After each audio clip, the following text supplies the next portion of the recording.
I am live. Okay. Friday morning, boy, how the week goes. It's 10 o'clock and made some decisions yesterday. I decided that what I did yesterday stunk. I just didn't like it. I'll show you what I did yesterday.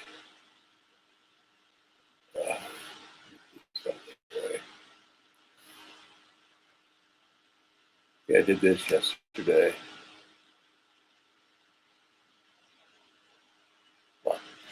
And I just didn't like it. So I'm going to redo the whole thing. I'm not going to do it today, but I got started on it last night. I made the decision yesterday. This is just too clunky, too clumsy. I could do a lot better. And that's what rewriting and redrawing and all that other stuff's all about. So that's the way it's going to be. Let me look at what's going on here.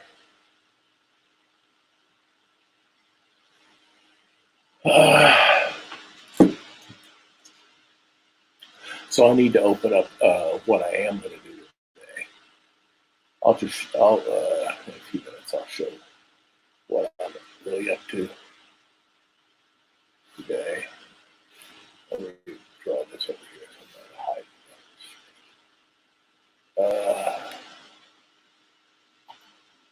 Age 8 and 9.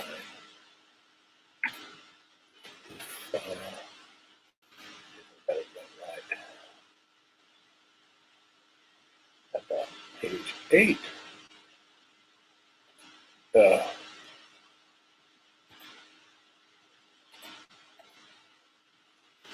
there it is. And I think that's, yeah. Okay. Did I do that in a preview? I hope not. No. Shouldn't have done it here.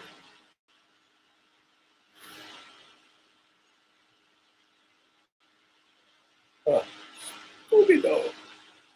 But that's not what I want to do, but I didn't want to do it preview. Where did I find this second? Okay. What I go through. Anyway.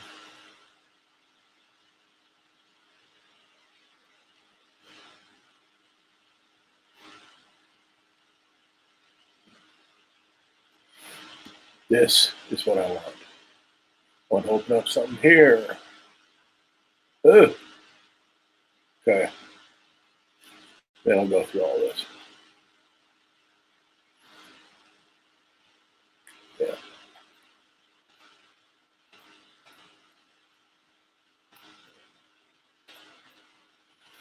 I should be able to pull it up.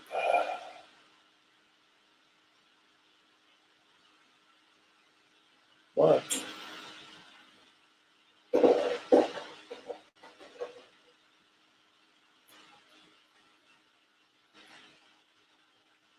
Okay, about page.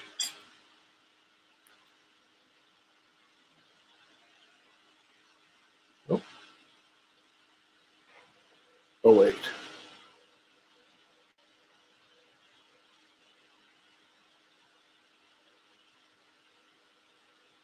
There. That's it.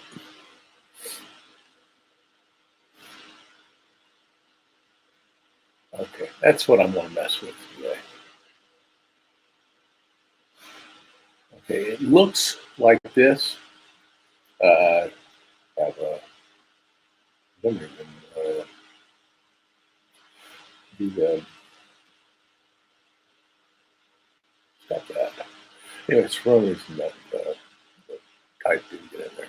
Anyway, this is what it looks like right now. I'm not crazy about that. So I'm going to mess with this. And it should be sizes should be 350 by 30. Stop that. 350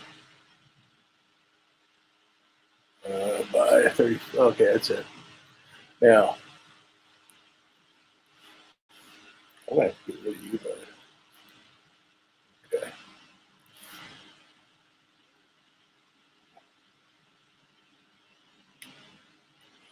Okay. Anyway.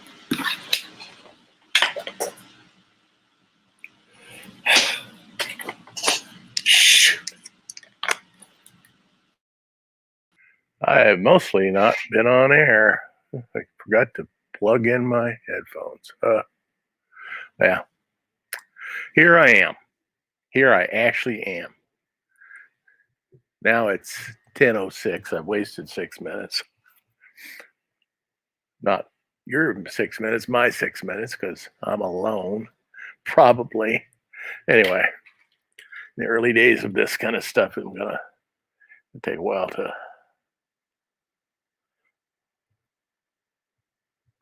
Okay. Yeah, I turned that off. Okay. Now,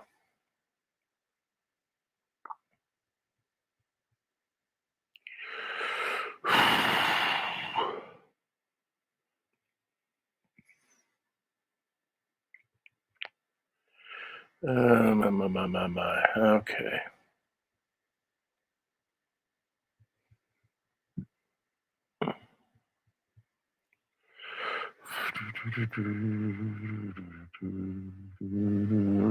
That's enough.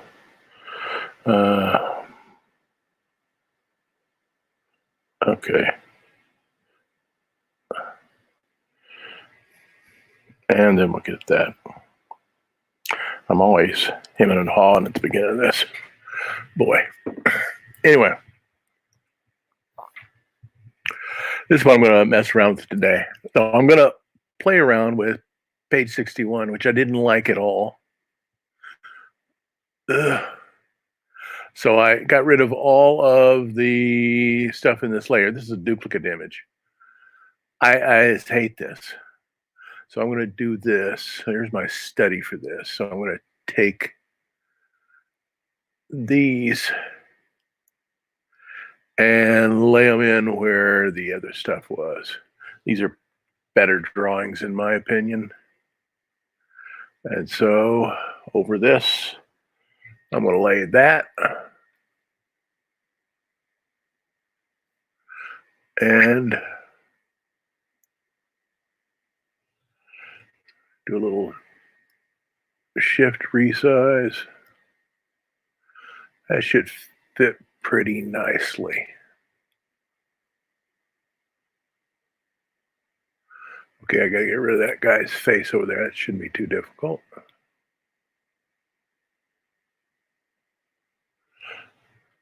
Got that. Okay. Then I'm gonna take this. I'll put it over here. I may have to resize it a little bit. It doesn't bother me too much. Then put this over here. Boy, that big. So take this and put it right there. Nudge it. Okay. Nudge it a little bit above that. And use this thing. Okay. And redo that.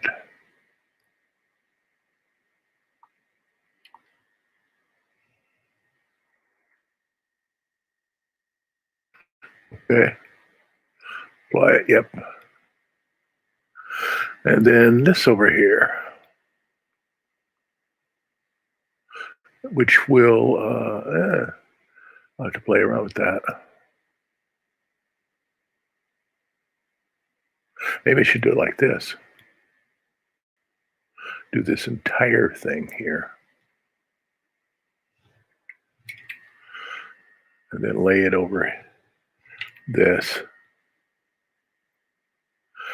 That way I can actually figure out what I want to do with the entire thing. See what happens when I bring it down here.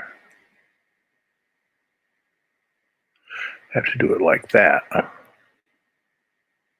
Well, that wouldn't be a difficult thing to extend those panels up or bring these panels down. Yeah, just put something down here. That's not so difficult to do. Yeah, that's probably a better deal. Not up there. Down. Okay, put that in there. I don't want you down here. I want you down here. Yeah. Down here. Eventually I'm going to flatten all you guys. Gotta get rid of you. Yeah. And I can take this and maybe enlarge it a little bit.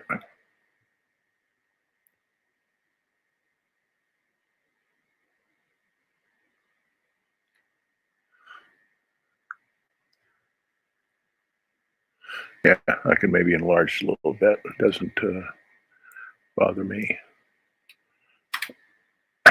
Then I'll just make this as much smaller as I can up here in the border.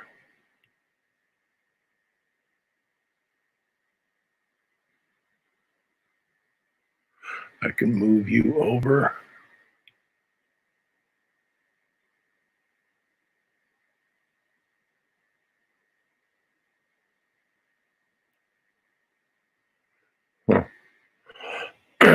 Yep.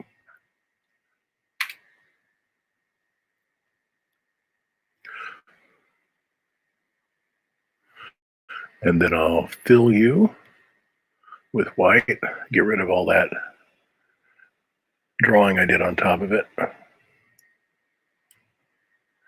And you should, oh, I see. Okay.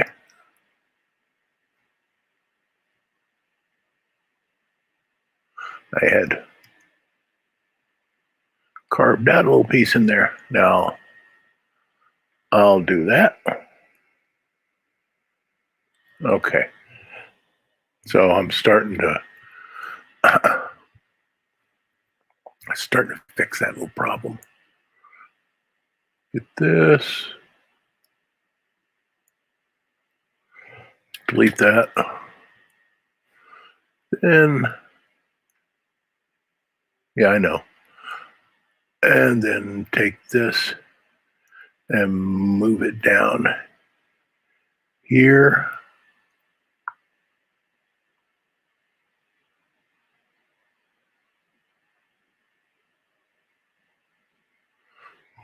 And shove it over a little bit. And we're starting to cook with gas. Yeah, and I'll just do a small panel there. I'll draw that tonight. And I got this. This is a whole lot better than that piece of junk I had before. I can play around with this. I got to dodge and burn this stuff and everything. But I like that. Got a stable triangle because this has the implication that you're sort of on a cliff. This guy's, oh no, don't kill me, and everything like that. And these guys are about to say this stale. And I kind of like this a whole lot better than that, which is more like I had done it on a silent screen stage. Yeah. This one has a little more space to it. And I know how to do that. Yeah, I can do that pretty easily. And then I'll have to redo the first panel of the next page because this affects that. I like this little drawing. I have to clean it up. That's the way I draw. I drew and I drew and I drew and I erased and I erased and I erased and I erased and I erased and erased and drew and drew and drew and drew. And finally I said, oh, I think that works. So then I started building up from that. I really started this little guy right here. He started to work.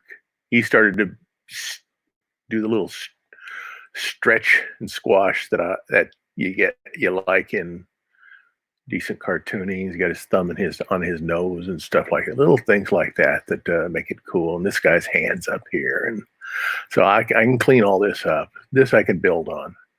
This I like. Little horror, a little bit of horror that you might uh, see in a. Okay, a little bit of horror there. We can live with a little bit of horror. So I'll play around with that. House of Mystery, DC, 1972. Yeah, something like that.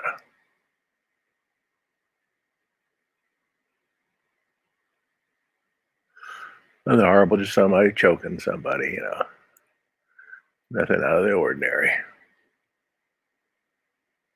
Okay. I'll play with that around with that later today. I've got that going though. And this well, let me see, let's just let me see. I'll add a layer there and I'll just lay in some white there so I don't have to look at it.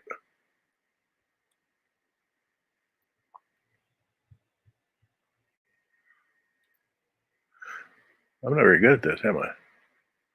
Okay.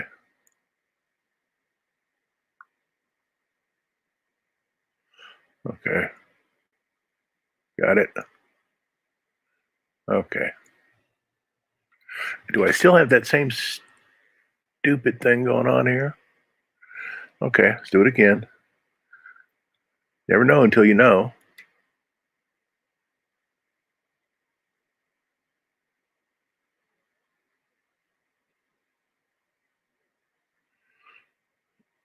I don't like that.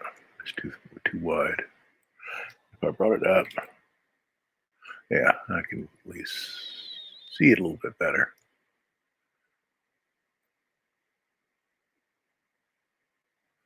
Okay.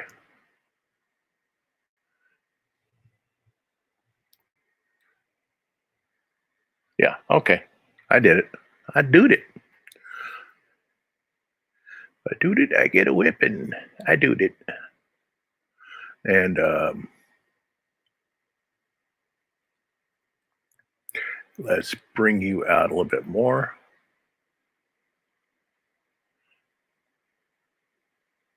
Huh.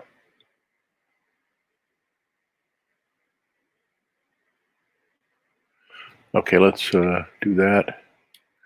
Uh, uh, do that.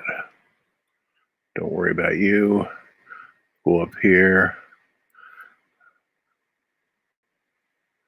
and make sure that border is masked.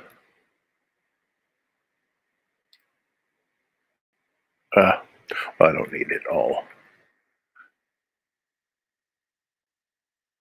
I just need it filled and locked. Okay. Now that's what I'll do. And then I'll draw on this today, fix it up, and then we'll color that tomorrow morning. That'll be better.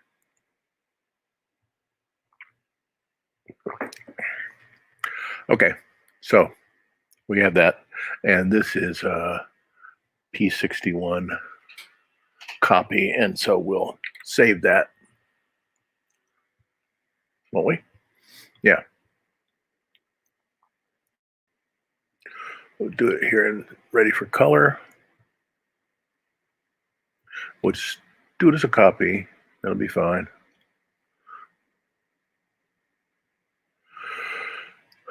Okay.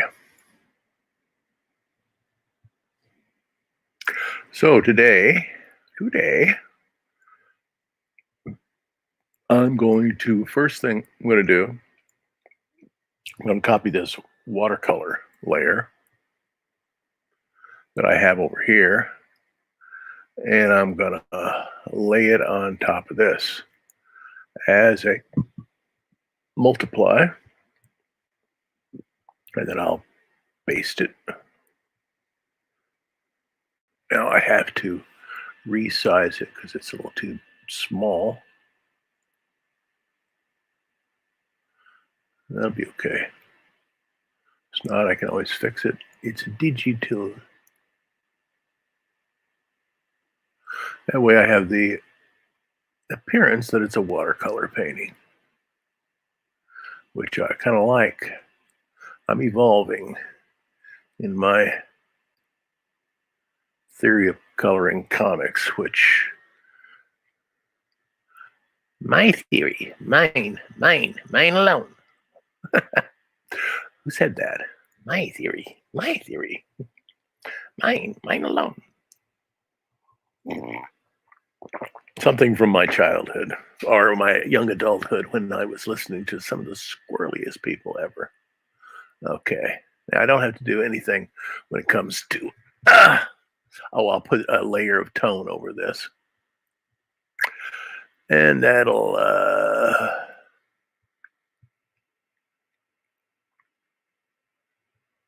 And this is still the same one. I'm going to make it a little lighter than usual. Make sure it has no. Oh. Undo that. I think I have this in grayscale. I want it to be in CMYK. Don't merge the layers. Yes. Now I'll put a fill layer in there. Lots of times I'll reduce it to a grayscale simply because it's a black and white drawing. I want it to remain a black and white drawing. I do it as a.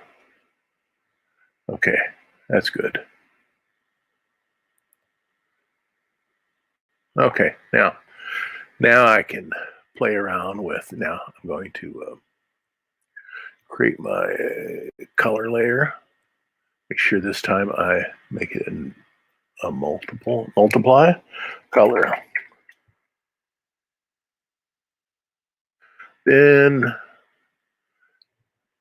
shadow. Did I spell it right? Yep, I did. Okay, color, shadow, tone. Okay. So the original one that I did.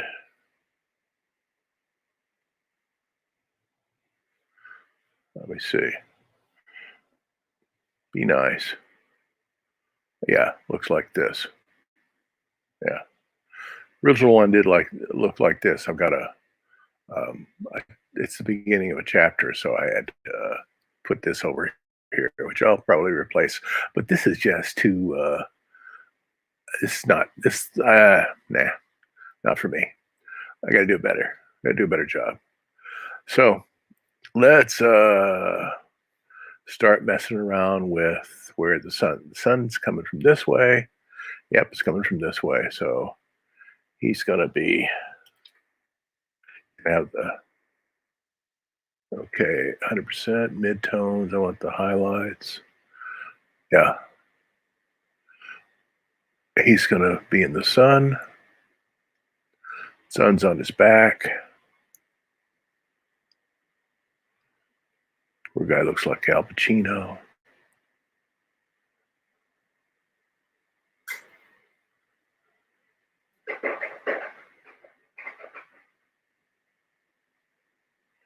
Okay.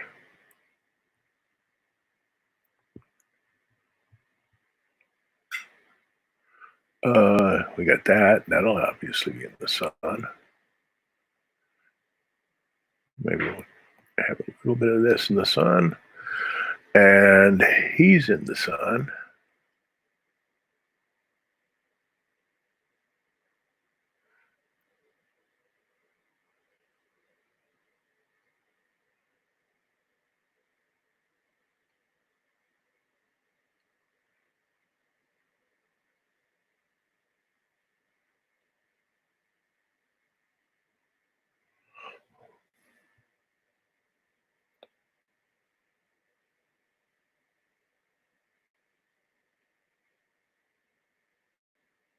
Okay, his arm is going to be in the sun. That pea shooter is going to be there.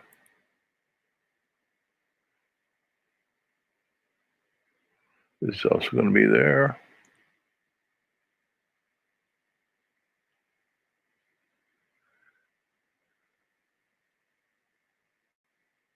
Okay, then I should have something around here. We'll see what goes on there.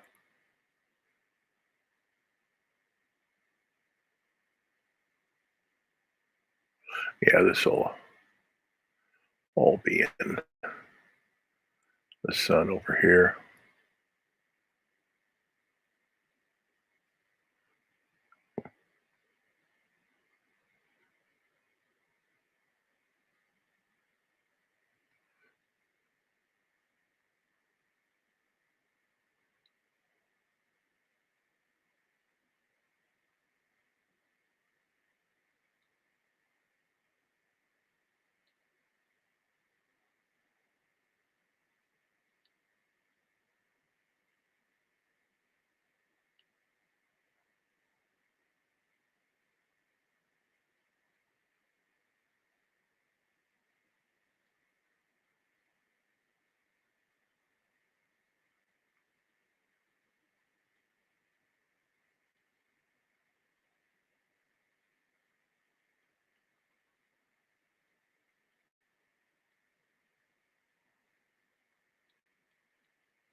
Okay, this over here. That way I can outline this guy. I can silhouette him a tiny bit.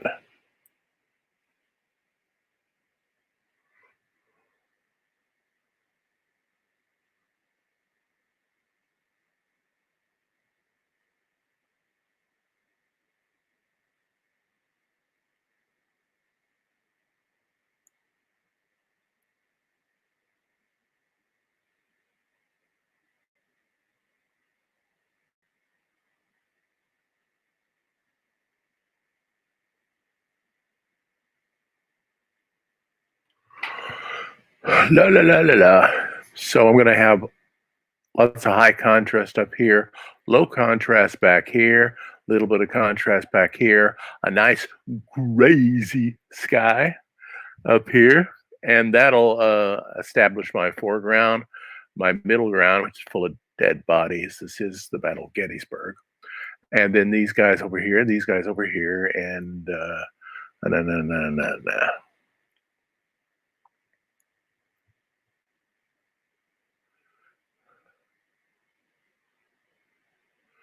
Loo.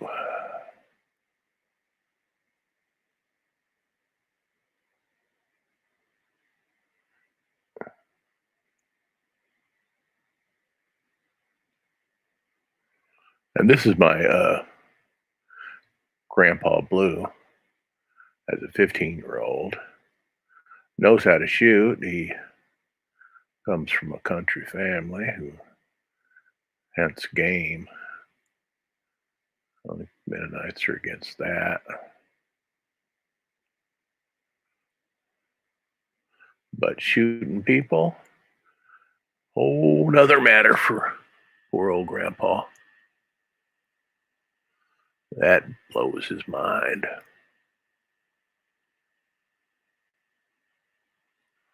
Doesn't blow anybody's mind. When you look at, let's look at an old episode of Magnum PI last night. Sharon Stone episode. Everybody's favorite episode. And she's killed her psychiatrist. She sticks him in a closet. There's no blood anywhere. That ain't the way it is. Everything I've ever seen that showed a real crime scene, there's blood everywhere. It's just horrible. So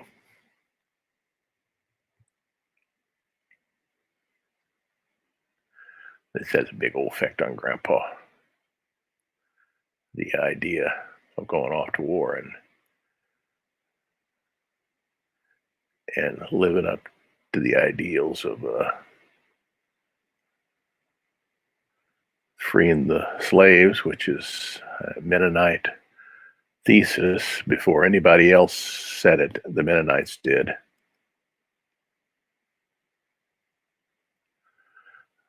But going off and killing people over it, that's another matter. He's raised a nonviolent thing. He's gone against everything he's ever believed.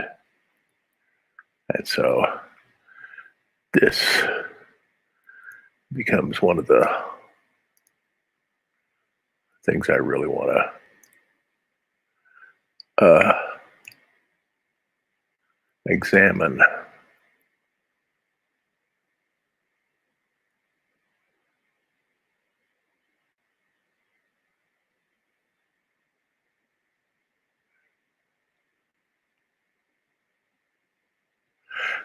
There are a few pages in this proposed first issue of Blue Boy Brown that I want to recolor. I don't think there's anything I want to actually redraw, but recoloring so that it does more than it was doing. This wasn't doing much. That's something I want to do.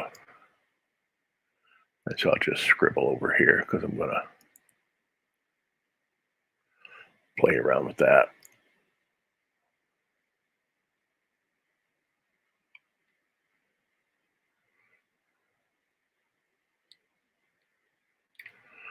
Kind of like the way that happens. Okay.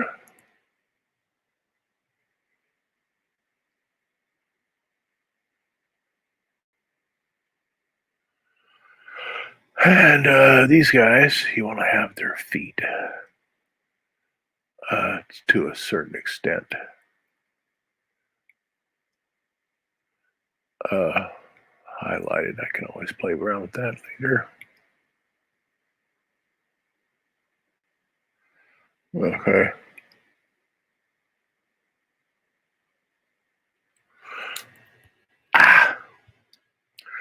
And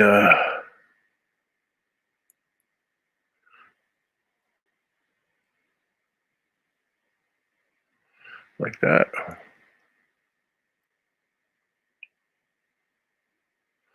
Like that.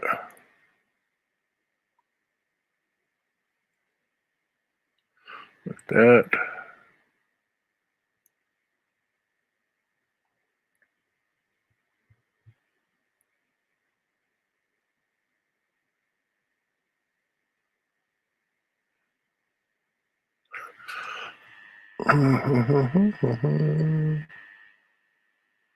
Yeah, do that so that Grandpa's face gets a little.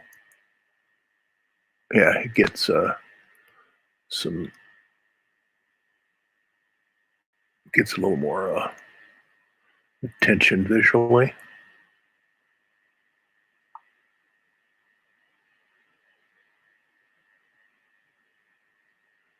Da da da da da da da da da da da da da. Okay. Now we want to do this down here. This guy's stuff is going to be illuminated.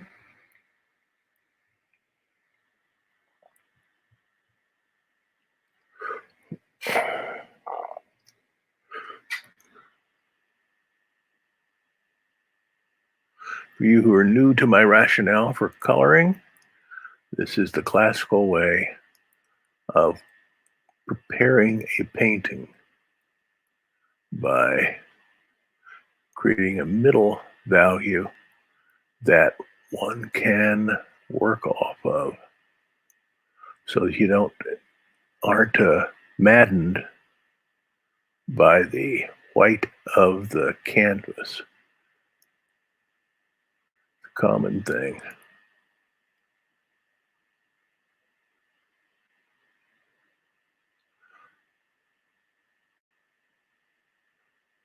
Okay.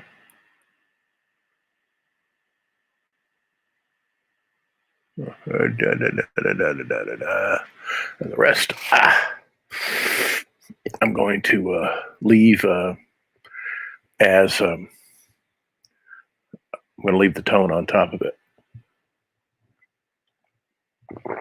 I can always take the tone off later, but put it back on, it's not so easy. So why don't we go from the background to the foreground? So we're going to have a blue sky. It was a July afternoon.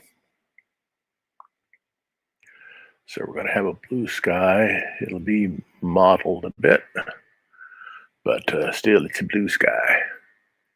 So put that in the color area, give myself a little bit larger brush. That's not what I wanted. Don't be a bad boy. Okay.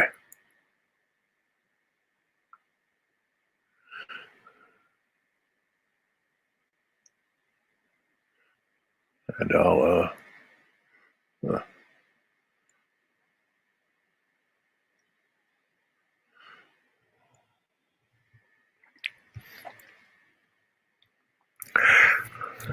I'll fill this in, and then I'll start playing around with lights and darks and da-da-da-da-da. This is a July afternoon, so there's lots of leaves on the trees.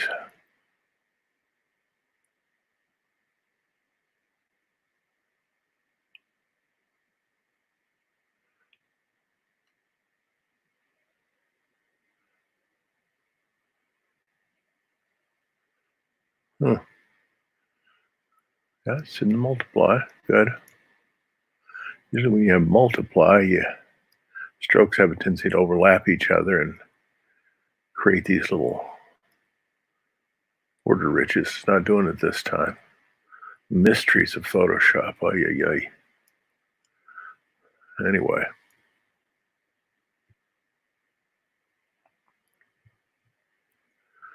This is the beauty of being an old artist. I got a pretty good idea what I'm going to do, but I'm open enough to let it happen because I know how to bring things back, which is part of the old game. I bet one of my theories, at least it was when I was in college, is you got to mess up a lot of drawings, learn how to draw. I messed up a lot of drawings. Then I figured out where to stop and how to get back. You know something? You got to give old Matisse some props because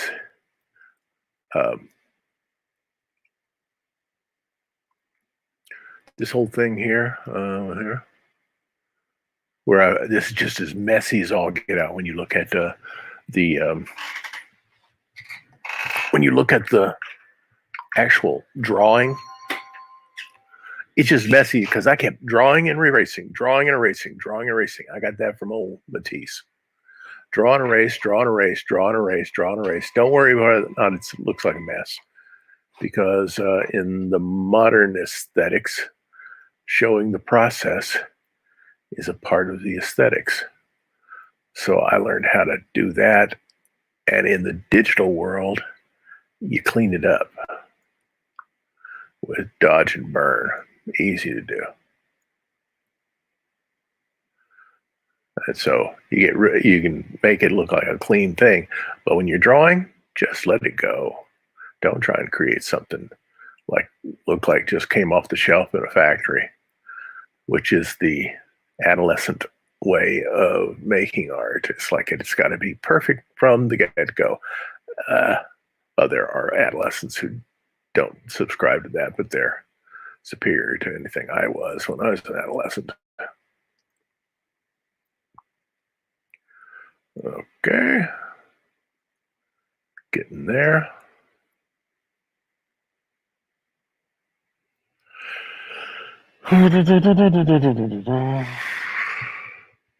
I'm gonna watch this on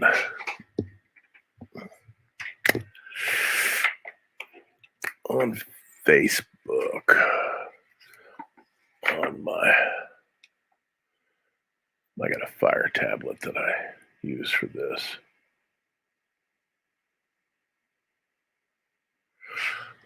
Okay.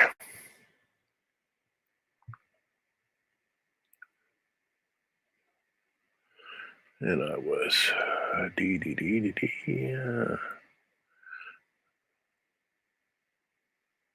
Huh. Up.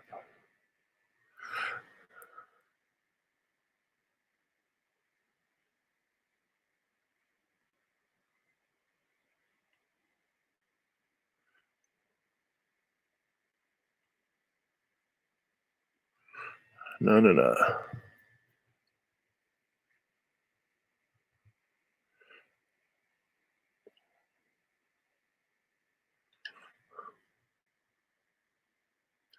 Okay, now, well, let's start. Now this is happening in the spring, so we want to have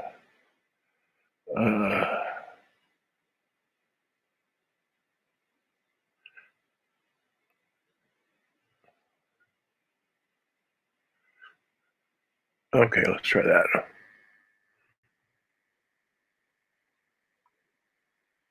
little bit of greenish over there, but it's a pastel-ish greenish because we're trying to use atmospheric perspective to create this.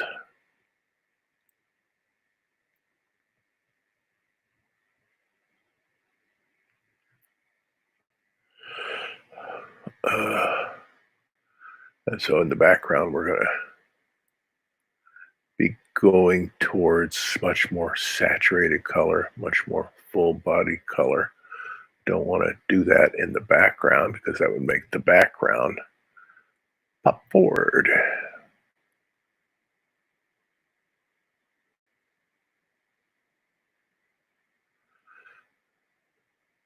And by having that tone over the background, there's no high contrast going on there. And with no high contrast, it's going to hold plane. It's not going to jut forward.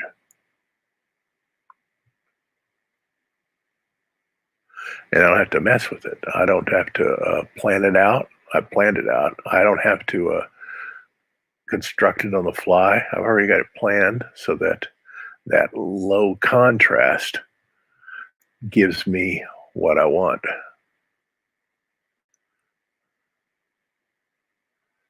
Okay. Dee da la da la da da da dee. Nana nana nana nana nana. A little bit of this over here. Okay, now I'm going to do the same thing. I'm going to bring this over here so I actually have it on screen so it becomes a little more understandable. Then I'm going to make it a little more intense green.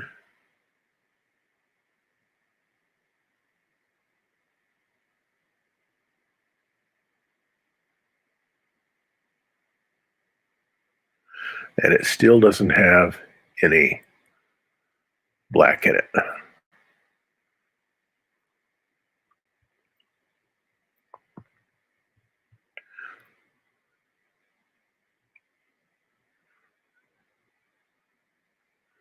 If that doesn't work, then I can always fix it.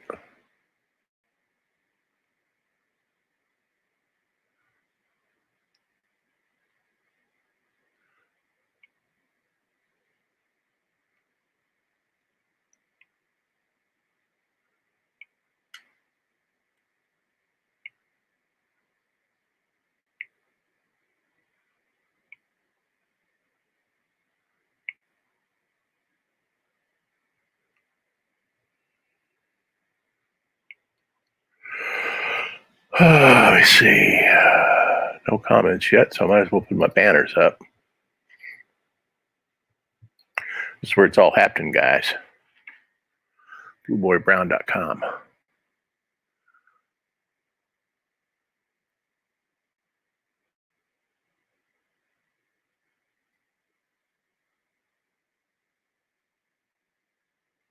Starting to get visitors from all over the world. That's cool. That's one of the great things about the World Wide Web is that you're not just selling comics down at the grocery store or something like that, since I'm not going to use that model. People from all the world see what you're doing. They can love it or hate it. Hey, I can't help that. But it's really neat.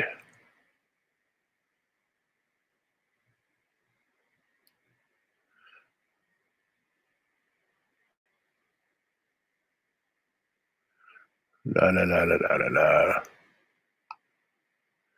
Okay.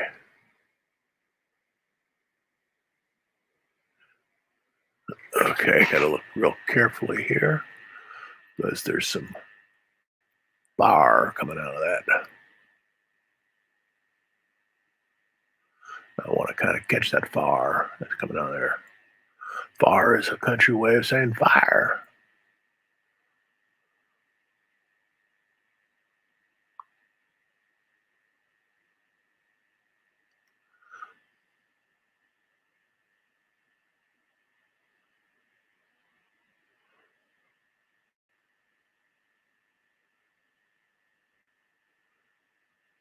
I guess I still have green back there, just like I had in the other one, but I'm not gonna uh, have green absolutely everywhere. Now let's think seriously about putting in uh,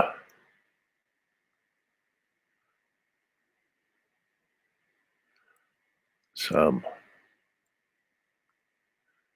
muted green. Get rid of that there and see what happens there.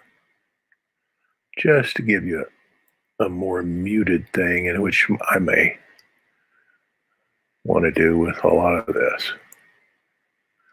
And put some muted stuff in there and mess around with it, draw all over it. That real bright Miami Dolphins green might be a little too much.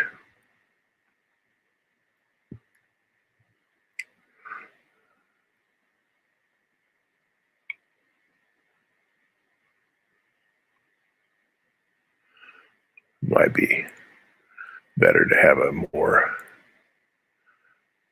knockdown green.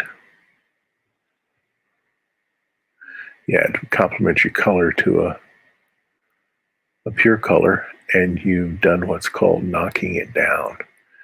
You've reduced its brilliance. Not necessarily its saturation, but its intensity as a pure color.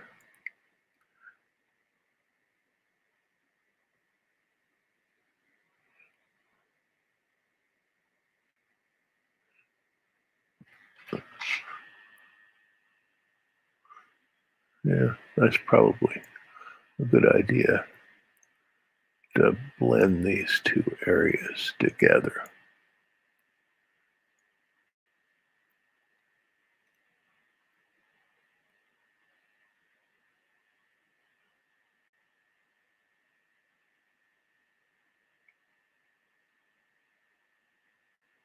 Now you got to take into account that there's all types of bodies laying on the ground. Horrible experience. Everybody involved.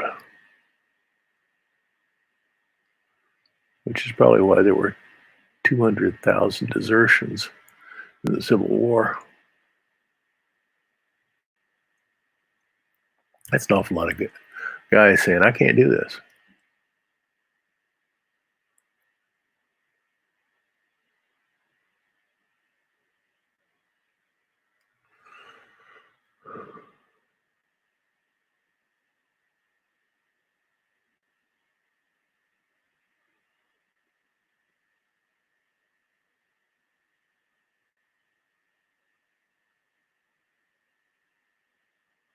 Okay.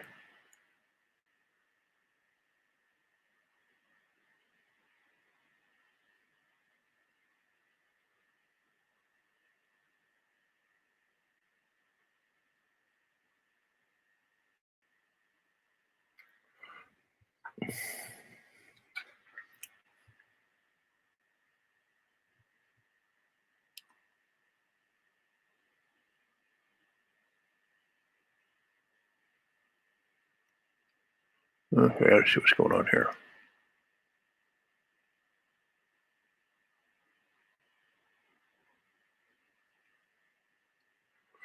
Okay. Now,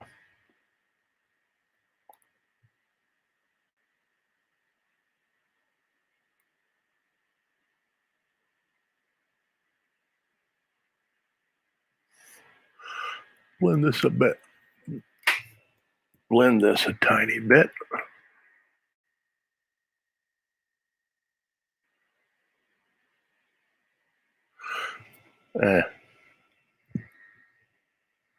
Let's save right now. It's always a good idea to save.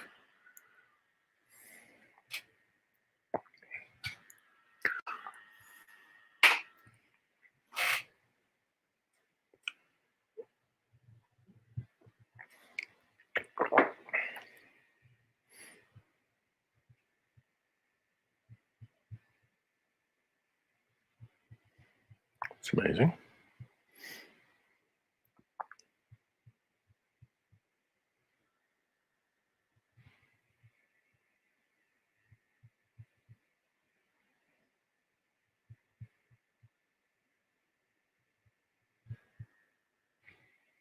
I see.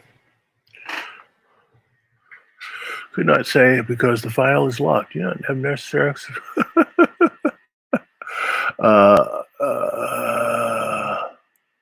Oh, probably over here.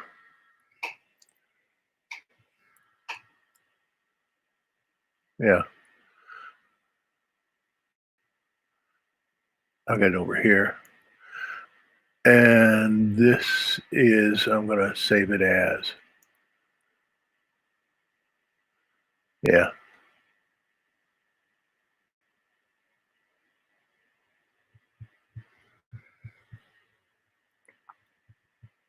That's not what I'm trying to do. Goober. I'm going to save as.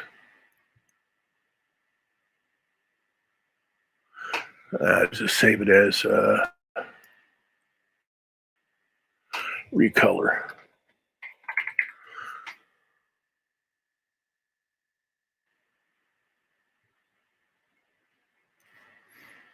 Okay. As long as it's saved. Okay, stop bothering me.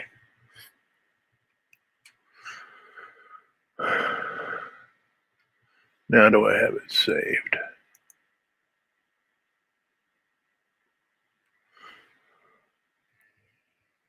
Ah, now we're saving. Okay.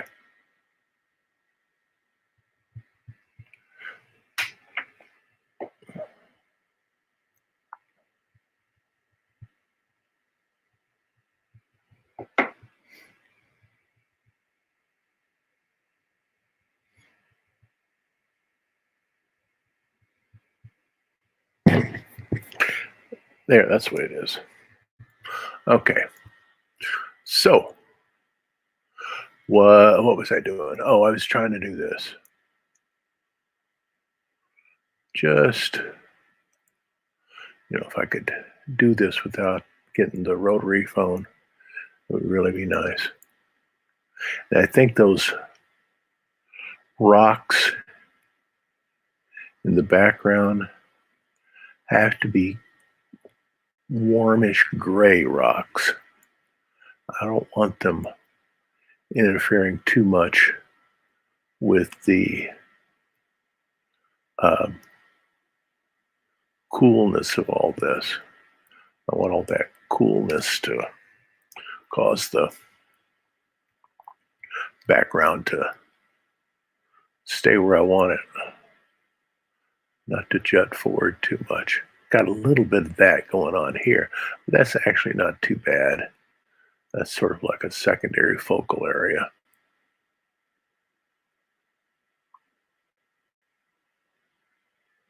The secondary focal area is sort of an oxymoron. But there are ways to mess with this. Okay.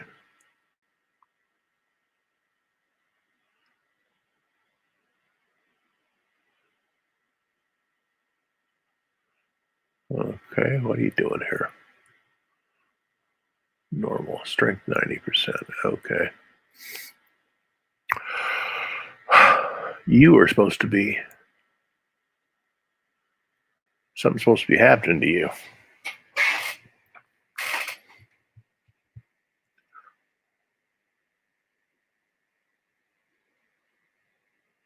What's going on here? Okay, finally, the dang thing's doing it. Dang. I tell you, give me that third stimulus check, I'm getting a new computer. That second stimulus check, which I think is probably a little bit of a dummy idea, except that the economy is such lousy shape right now. Might be the only thing to save some people. Awful lot of poor people doing really badly right now. People totally unprepared for this kind of thing. I'm a lucky person that I'm my age.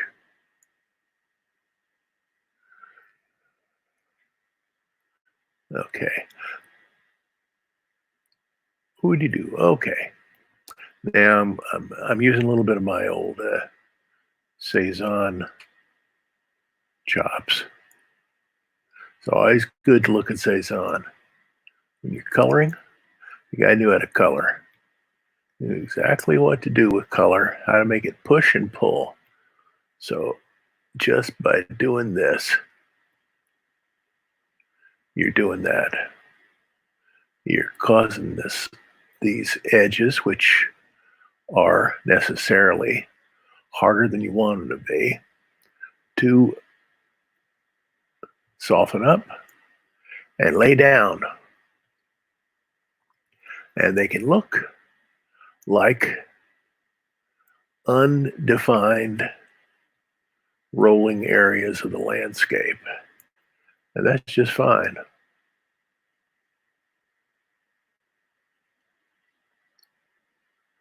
By the way, I'll put more of these live streams up on blueboybrown.com tonight, or maybe in the afternoon. I had about 11 of them before I started deciding that I had to get off my tail and do them for my website. There's a guy on a philosophy website that I know, a philosopher who, a really great philosopher, but he's really into comics. He loves comics. Big Jack Kirby fan. Steve Ditko. The whole 9 yards. Loved Marvel. And so I got a shout out from him.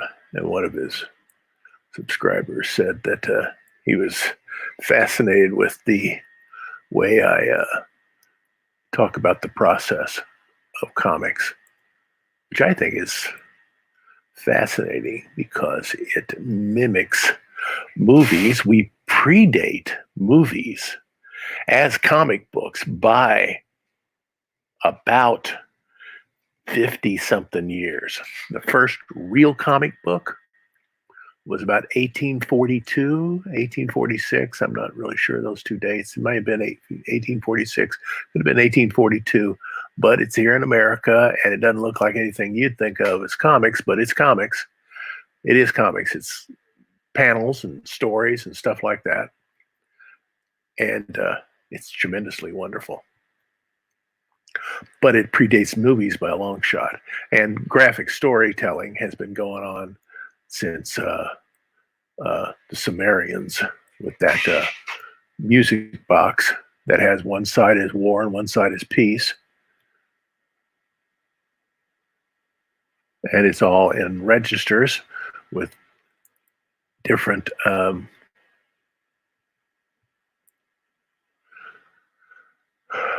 scenes of people doing what they're doing when there's no war, and people doing what they're doing when there is war. And so it's sequential, and it was also this kind of stuff was also used in medieval painting, but we predate movies by a long shot. So I love the fact that this is really static movies.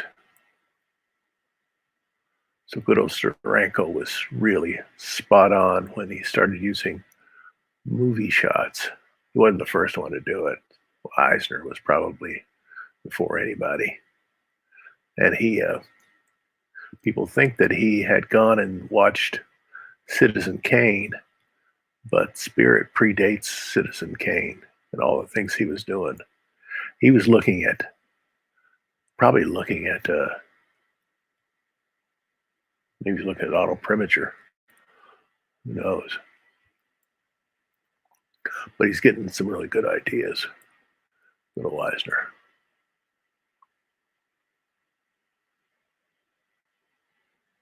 This is the cool part of doing all this, is that you get to play around with things that I teach this stuff. So, don't do that to me.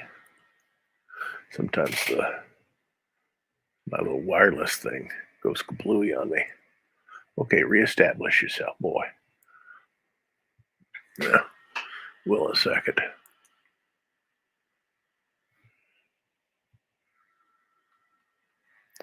Where are you? Okay, we'll bring it over here and then play with it. It'll come back in a second. Now that's starting to. That area in the middle where I've done the little bit of a Cezanne modeling, it is pushing back. It's receding the way I want to. Anyway, this guy from the philosophy website, he was saying it was cool the way I talk about the way I developed this. I want to keep on doing that, even if my audience is small right now. That's fine, because everybody starts out small, and I don't mind being small. Come on, be nice to me.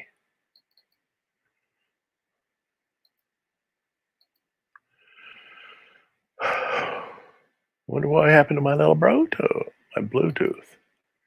It's okay. I'm going to disconnect you, and then I'm going to connect you. Okay, what happens? Maybe I should hook him up to my power source.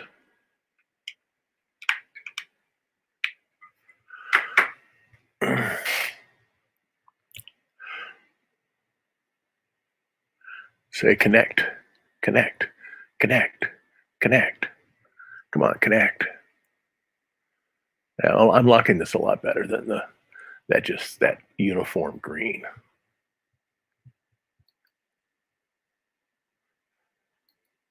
Huh. I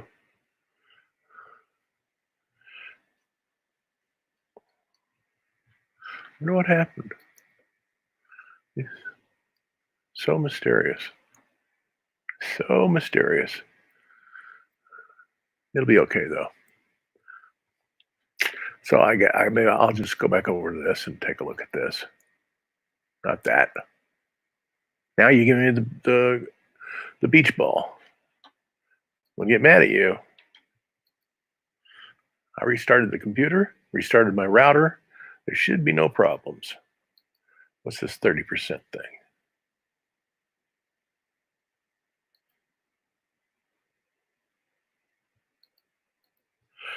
Uh,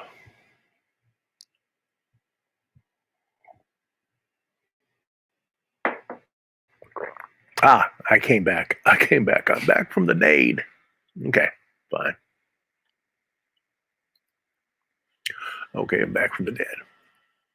Okay, so what was I doing here? I was coloring. So maybe I'll bring this down here because I was digging this thing up here. So maybe we can do a version of that over here. And we do more of the Cezanne stuff. Good old Cezanne, man. I don't know. Anybody doesn't love Cezanne. If you don't love Cezanne, don't talk to me.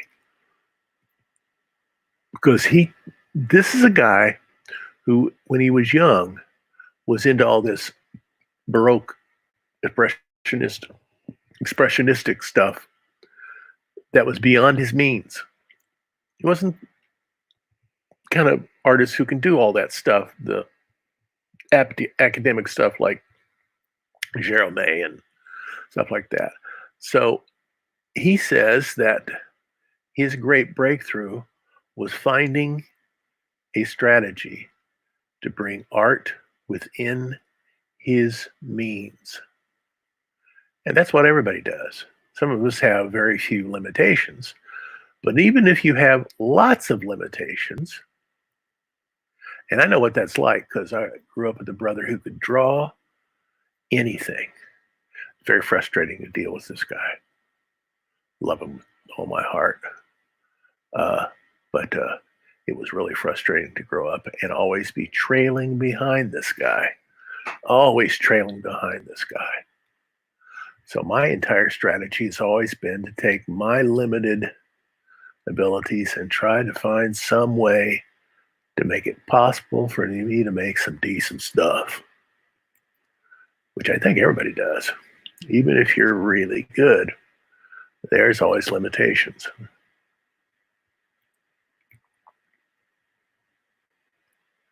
And Cezanne did that really well. He he had some crummy paintings, but he had a lot more really good paintings. And of course, I think it's probably his greatest painting is the card players in the Barnes collection. I think there's a really, really good documentary called Art of the Steal, which they talk about the wholesale transfer of the Barnes Foundation collection from Lower Marion County, Pennsylvania, to the Philadelphia Museum of Art. At least in that area, is basically controlled by the people who control the Philadelphia Museum, which is exactly what Barnes didn't want. But that's not my problem. My problem is that the card players is part of the Barnes Foundation collection, and one of the art dealers, connoisseurs that was talking about this collection says the thing's worth at least $500 million, $500 million. Would take a country, a nation to buy it. But it didn't take a nation, just took a Philadelphia Museum and a little bit of engineering of this and that, which is not my problem, and I'll never have that problem with my work.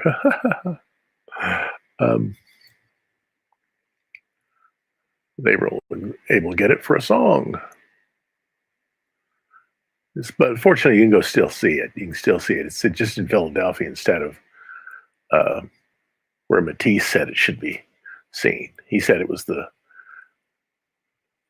most sane place to see art in the United States was the Barnes Foundation, which when I was a kid, At graduate school, everybody said, we got to go to the Barnes Foundation. Well, we were in Missouri and it was all the way in close to Philadelphia, just below Philadelphia. And I never made it.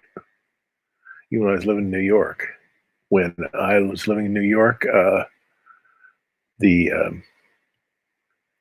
director of the foundation that took over for Albert Barnes was still alive, but I was involved in other stuff. I was trying to get through grad school. What the heck?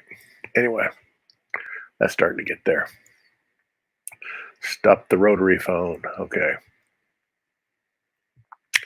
Now, what about up here? Now we have to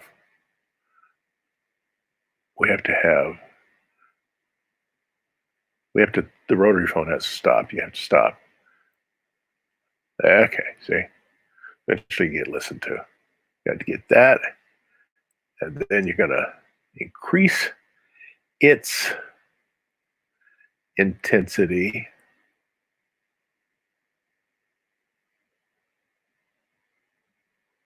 I don't like it that much.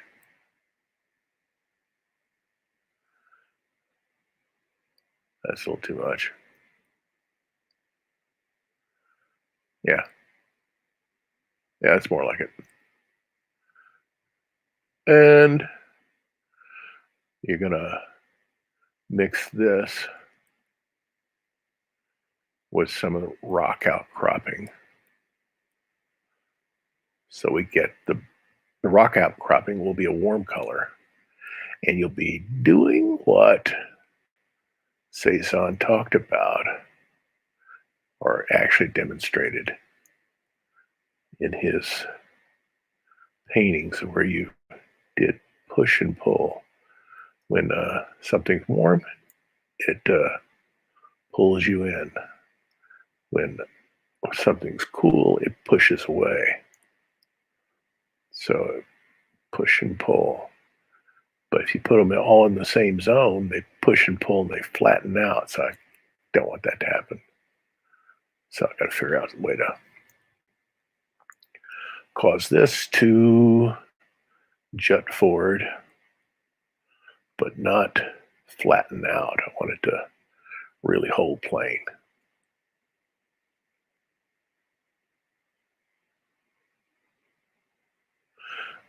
And guns, to a certain extent, become a part of this story. But this culture, at this time, guns are a part of everything. Everybody owns a gun. People still own lots of guns. So you can't do a credible story without guns. But how do you do a credible story about guns? Guns are about killing things. Shooting holes in them with these little projectiles. That's how you do a story using Mennonite sensibility, which I want to remain. Mennonite sensibility, I don't agree with them theologically, but I do agree with their nonviolent attitude towards things. If you can avoid war, do it.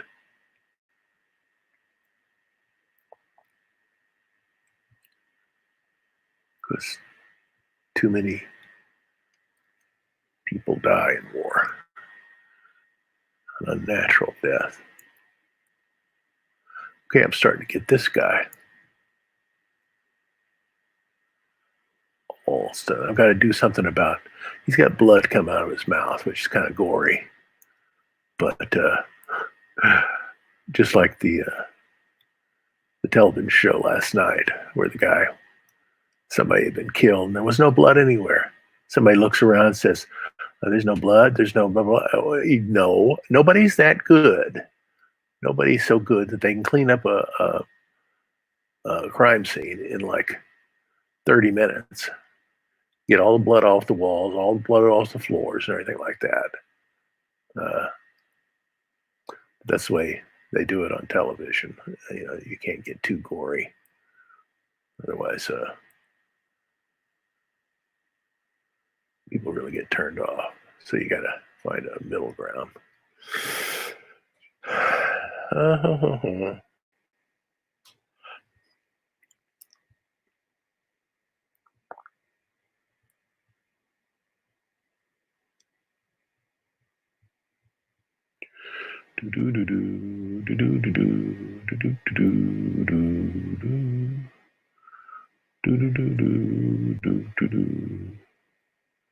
Okay.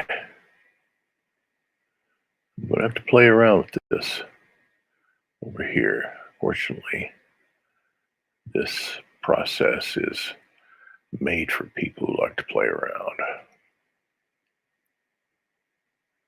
And I can just fill in all this green, and then I can mess with it, and I can make it do what I want it to do.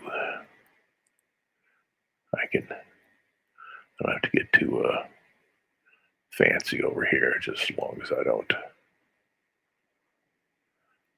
turn the gray coats into green coats.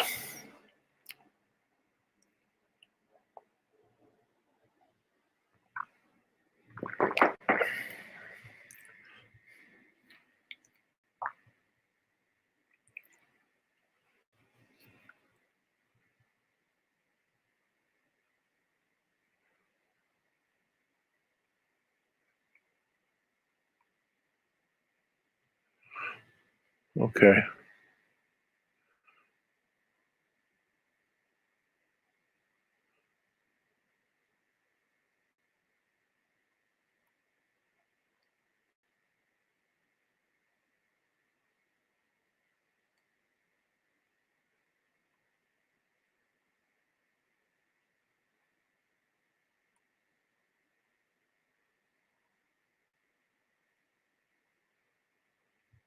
If I color these rocks gray, because they're around green, they're going to become warm. When gray is juxtaposed with a cool color, it takes upon the opposite temperature of that color. And so if you have a bunch of green and gray, the gray is naturally going to become a warm value, which is kind of neat. This guy's okay. This little thing, this is a puff of smoke from a gun. And I will make that obvious in a little while.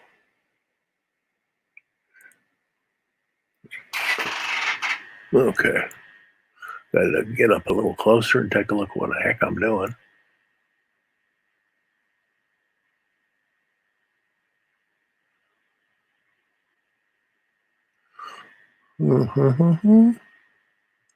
What the heck is that? Do I remember that?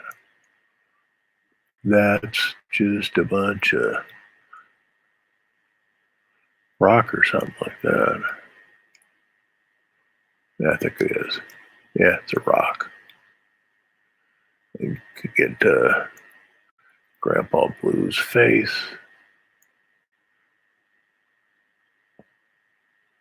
Accentuated.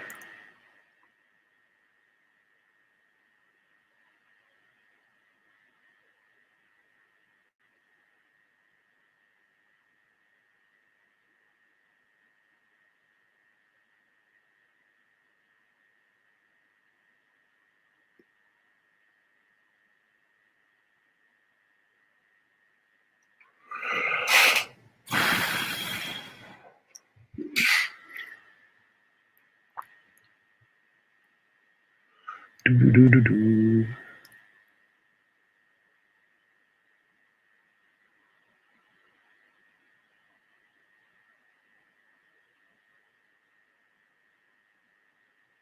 Gotta be real careful with that. Let me see. What do we got here?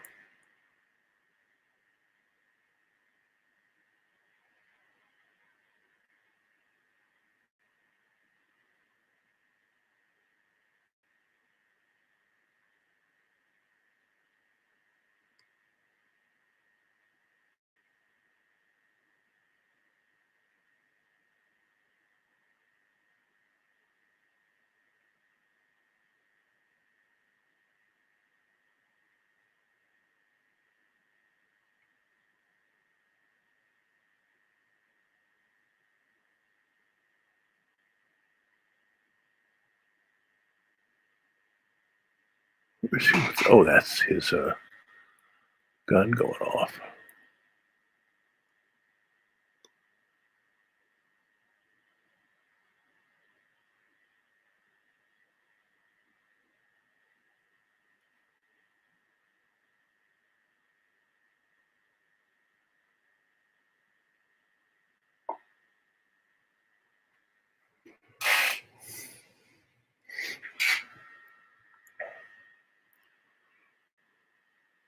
Let's save.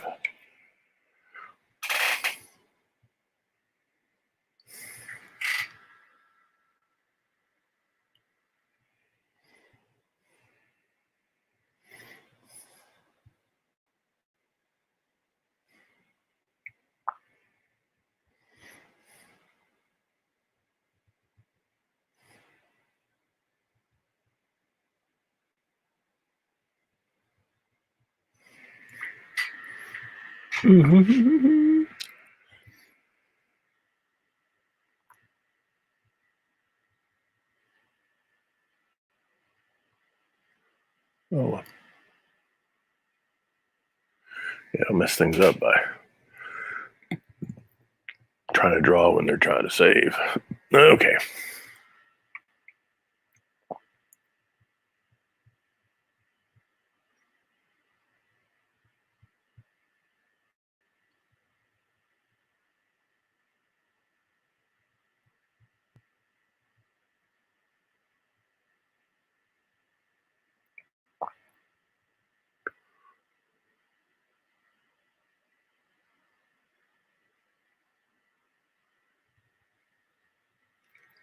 Go look at something.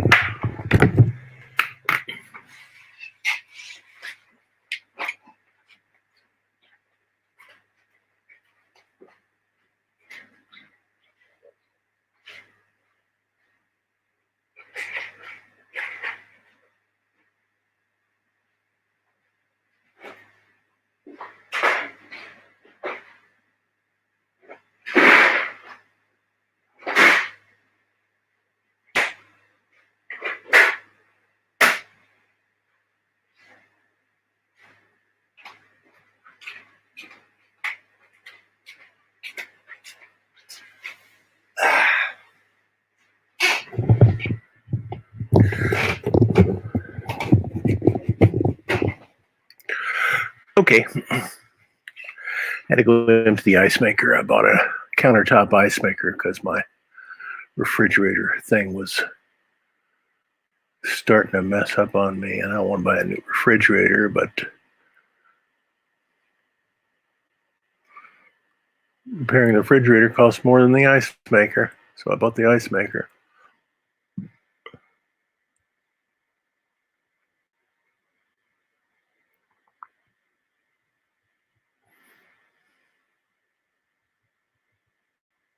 Okay.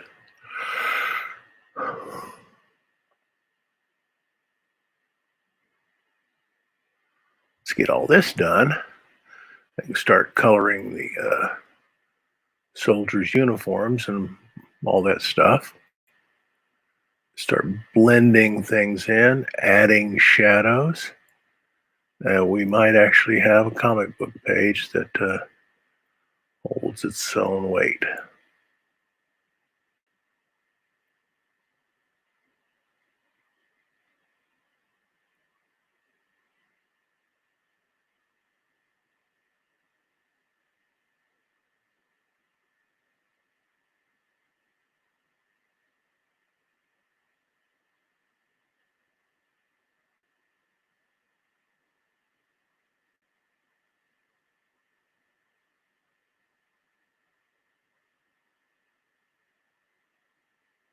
Fill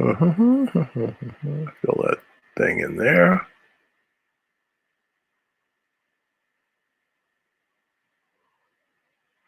And probably what I'll do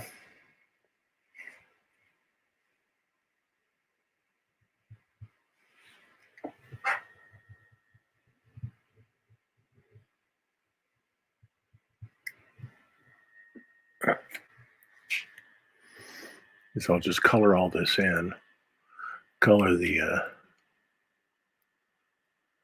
the uniforms, then I'll start working with edges, knocking down little areas that have too much brilliance or too little, or keying up colors that are a little too dull, and just, messing around with the spatial qualities of color so it does everything I want it to do.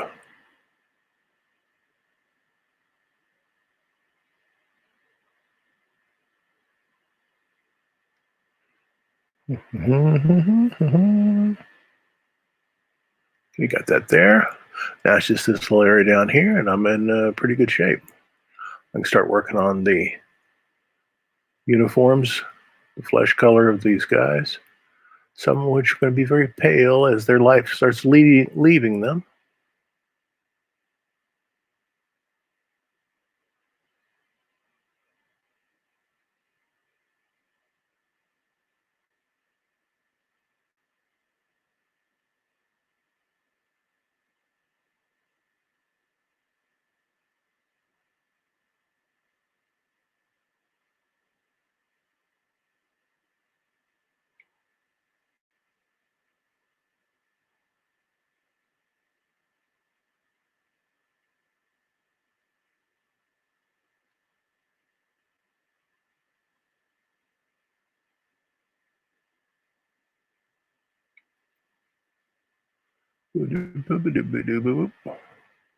See what that does.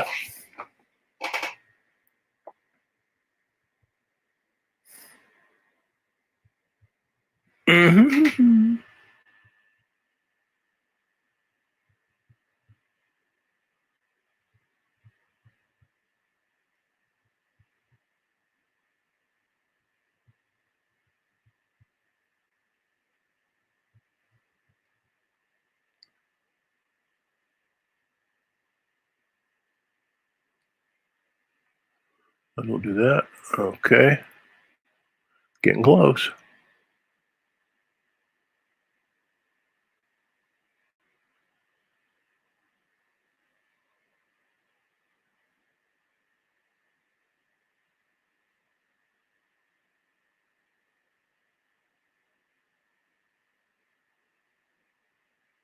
Takes a long time to do this. What is it? 11:30. Doing this for an hour and a half. Oh well. My sweetie is back from her dog walking, and a little bit early.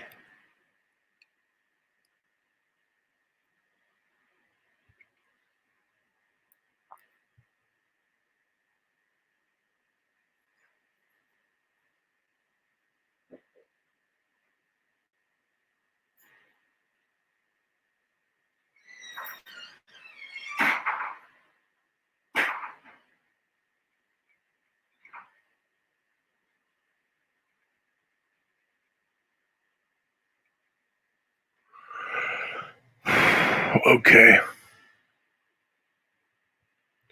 Okay.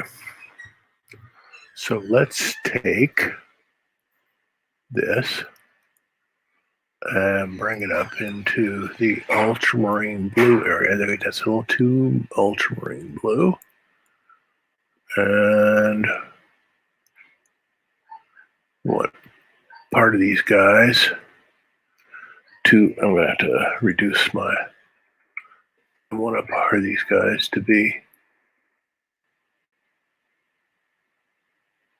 blue coats. And the other part to be gray coats. Play around with that.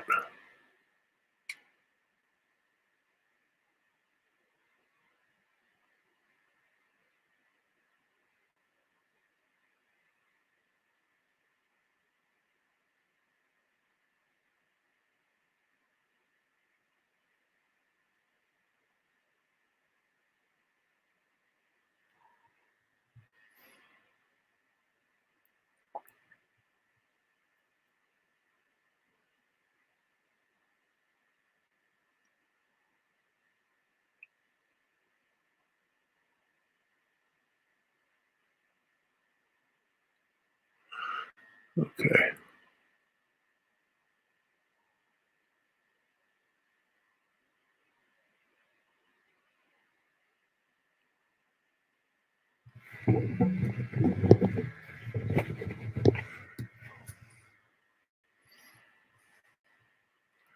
Let's go for gray. Same level, right about there. These guys are gray coats.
Back to our blue coats. Make them a little darker some places.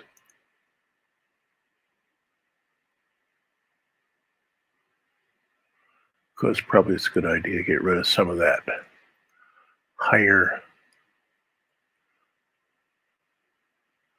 reduce that contrast so it remains in the background. Doesn't jut forward. Things that are in contrast catches your attention. Anything that catches your attention will probably jut forward in space. So you want to reduce the contrast as much as you possibly can and don't want to press too hard on this. So we got that going for us there.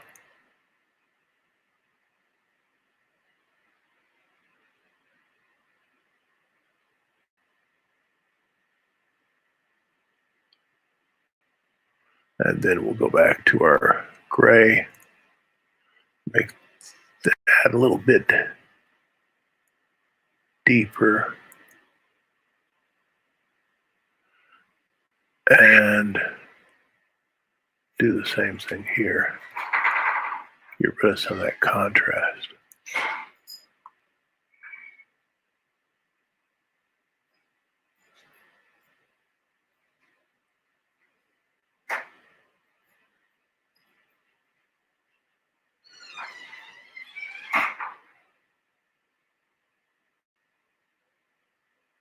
So they start to remain in the background, but hold that middle zone that I want. So I don't have them pushing themselves in the foreground.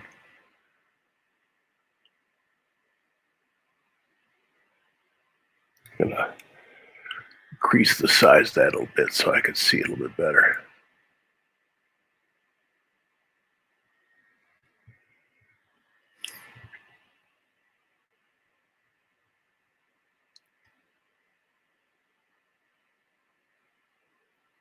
None of you guys are barefoot. You know why? Well, Battle of Gettysburg was started because the Southern forces had heard a rumor that Gettysburg had a store of shoes, a warehouse full of shoes, and the Southern forces were having a real difficult time keeping leather on their feet. So they went in that area, seeing if they could steal some shoes. Guys were walking around barefoot because all the manufacturing was up in the north. In fact, I know there's a whole lot of shoe manufacturing going on up in, at least there was up until they exported everything to Asia, up in Massachusetts around Boston. Lots of shoe factories. I know people who used to work there. And so lots of shoes up in New England, but not a whole lot of shoes down south. So they started this battle partially so they could get themselves some shoes, because try to fight a battle in bare feet and it hurts.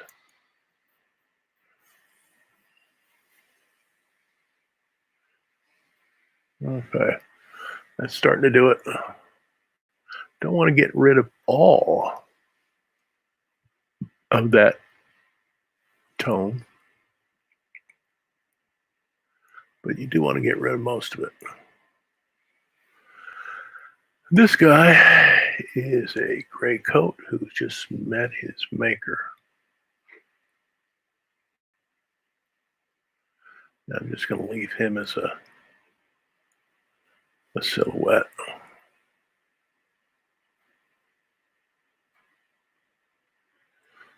This guy's sort of silhouette. He's reloading his gun. You get yourself hurt real bad while you're reloading your gun. Of course, the way you do it is that there's people in the back of you who are doing it if you're ready for battle.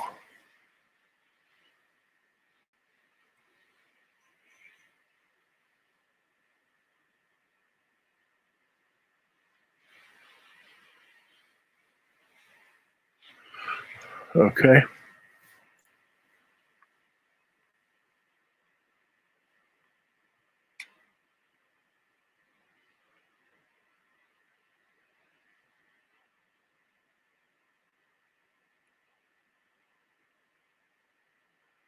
Boo boo boo boo boo ba ba ba ba ba ba ba ba ba ba ba. Okay.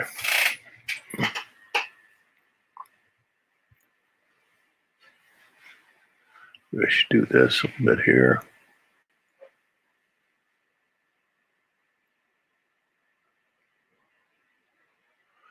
Now, these rocks have to be a warmer gray.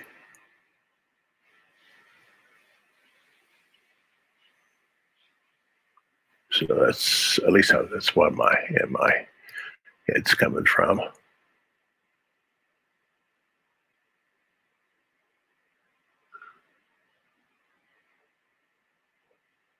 Can't have the middle tone completely gone. Remember your Cezanne studies.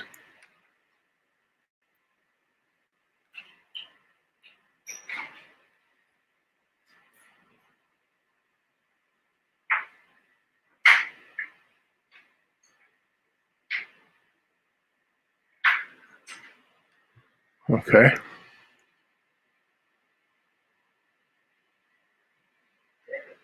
Yes, sweetie. Hold on a second. Kind of in the middle of something. Okay. I have to go serve my wife for a second. That's half of what marriage is about. I'm going to mute the volume so that we can discuss taking the trash out.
Okay. Now, should I do that? I don't know. Maybe I should. I keep.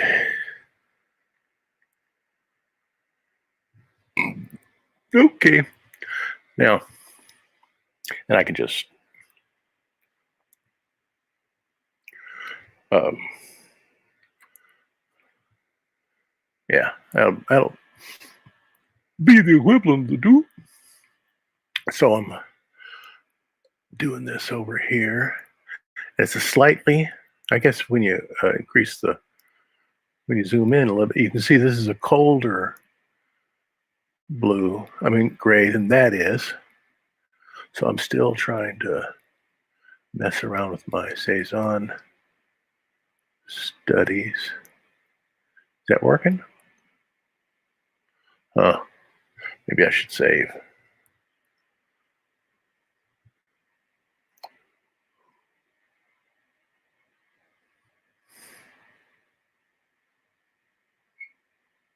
Yeah, it's working now. It's a slow save, but it's looking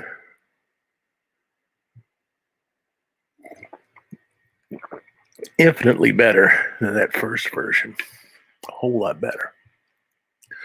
And I've done a little more research into the kind of uniforms the South and the North were wearing. And it wasn't like the uniforms you'd see in, the front lines. You're out there in the mud and all that stuff and the bugs in summer, and you're filthy.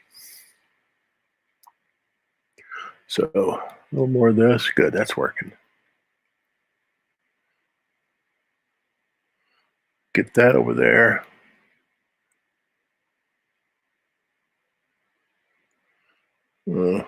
All that.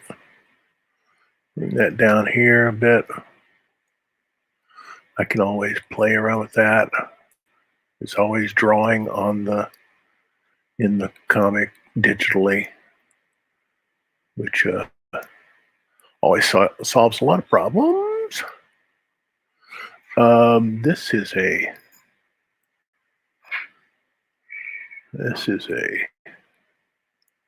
gray coat. That's his body right there.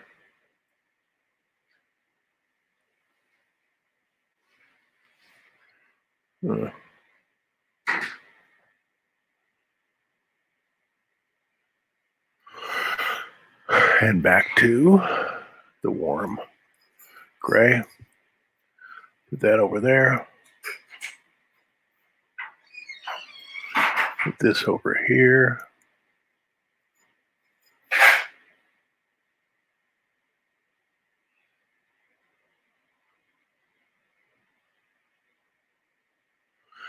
And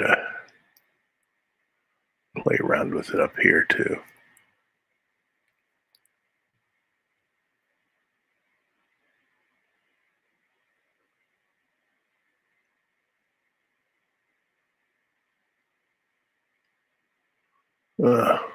Okay. Do I have any more? No, I think that's my only. No, I've got a. Here. This is kind of jutting out. That's just a little stump. And stumps are always gray. They're never brown. They're never any other color unless they're an ash tree. That's not an ash tree. Okay.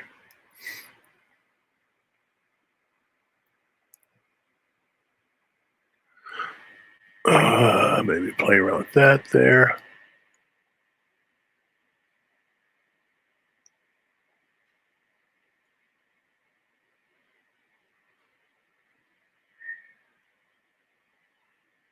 Give this a little more definition, but we don't want to go too wild on this. Now, let's see what we got.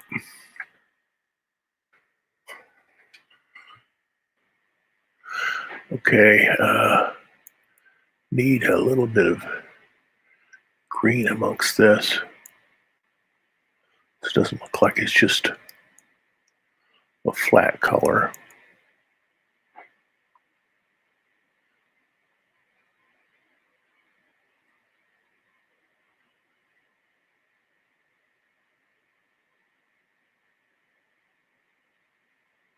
Yep. Okay, got to do the same thing over here. So these guys don't look like they're just a pile of blue.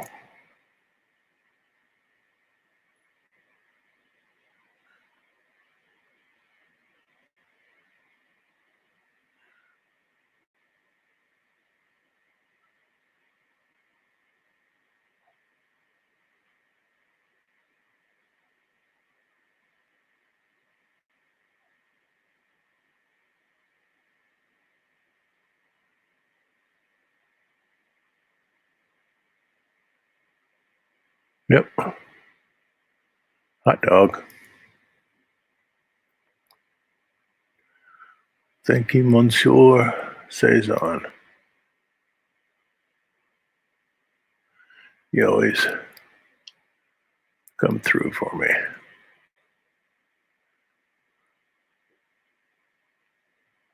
And I can do the same thing up there in the foreground.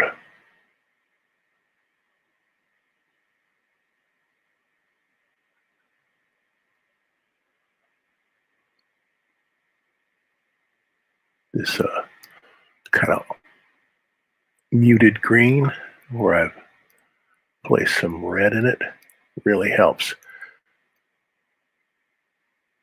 So you don't get this idea that this is a candy colored landscape.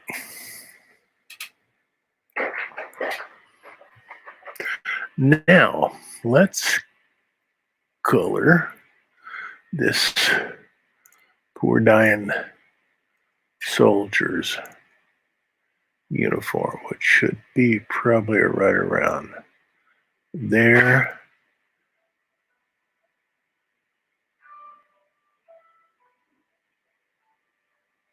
Let's try that. You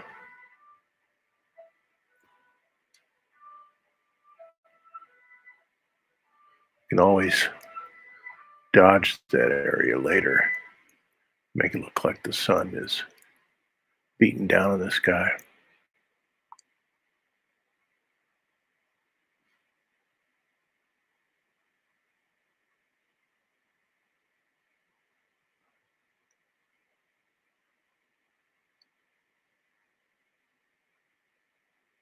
Probably should increase the size of that brush a little bit.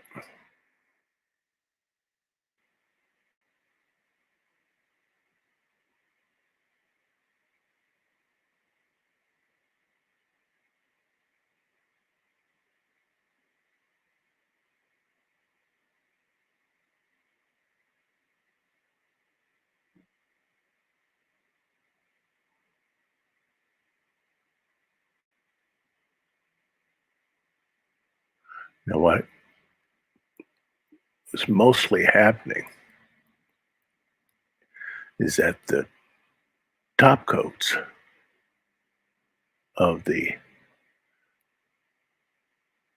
Confederates were gray. They were wearing usually blue slacks. People didn't wear jeans until probably the 1870s or so. It started out with miners, I think, out in the West. Wasn't there in the 1860s. So people were wearing just, regular slacks, which fall apart like nobody's business. Remember when you were a kid and you were always outside and you were always playing and everything, and your jeans fell apart so easy, it was just disgusting. And your parents get so mad at you. Nothing you can do about it. You just have to buy new clothes all the time. Now, at my age, I've got clothes I've been wearing for 20 years. I don't go out and climb trees and fall down and everything like that. So I'm real happy about that. Now I'll bring this up into the blue section. And I'll bring it over a little bit like this. Take the white out of it. black out of it and see if we can get a halfway decent color for this guy.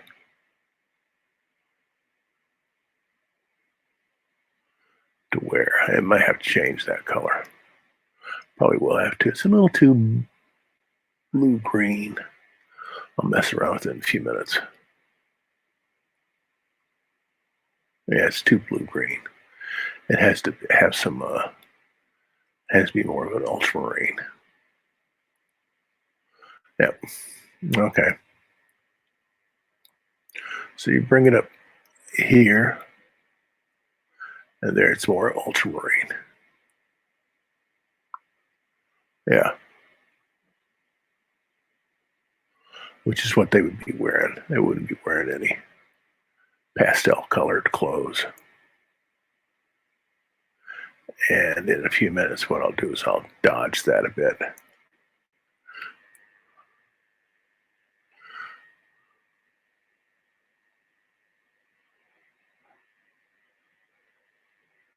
So that it,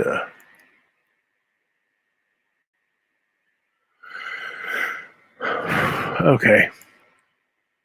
And this guy will be wearing a slightly lighter gray coat. He's a corporal. At least for the next few minutes, he's a corporal.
Okay.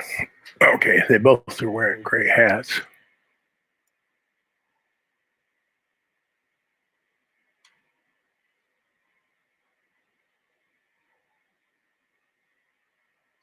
He's wearing a gray hat.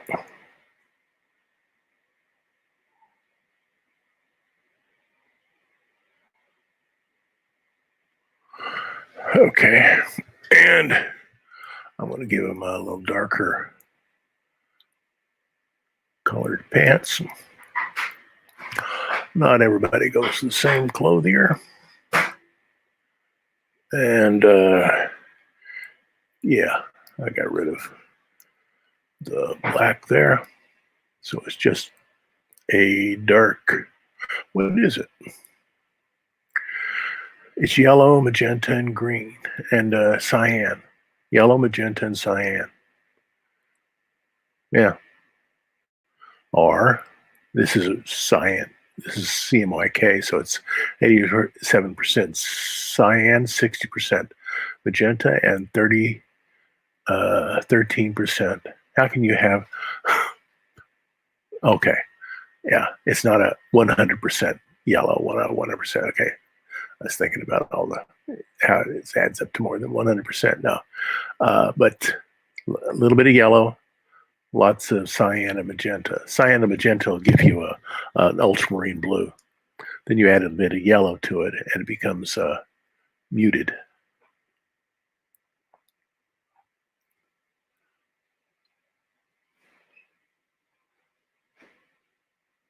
Yeah, I think I like that a bit better. Yeah.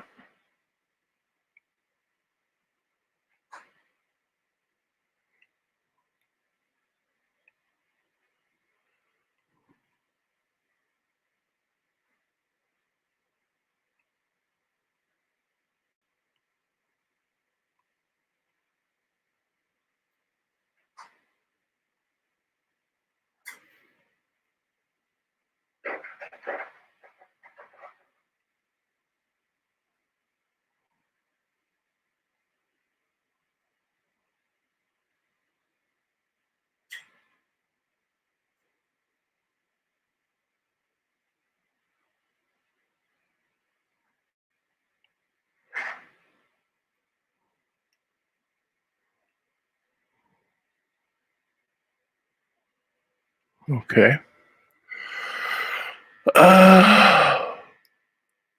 Okay, now we're gonna start messing around with the blue coats.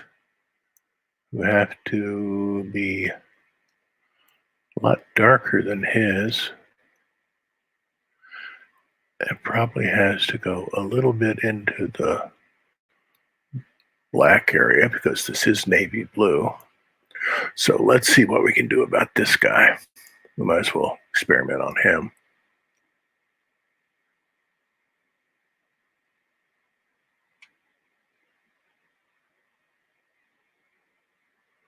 He's been shot right through the old shoulder, maybe into the lung. Ugh.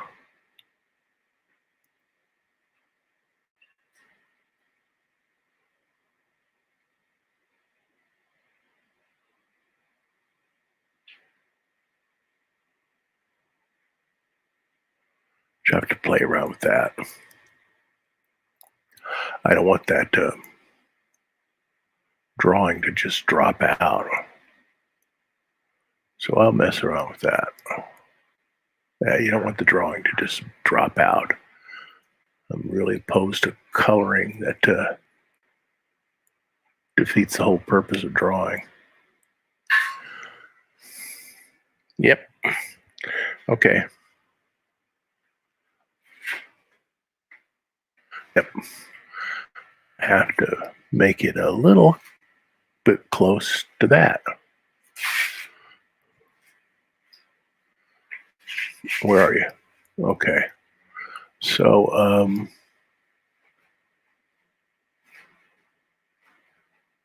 and bring it up here.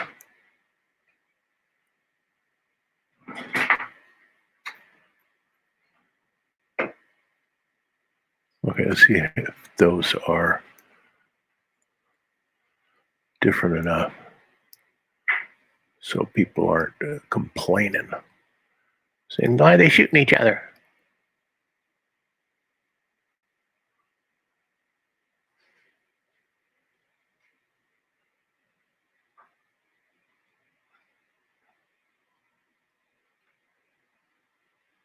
That must have been tough. My great grandfather, he lived on the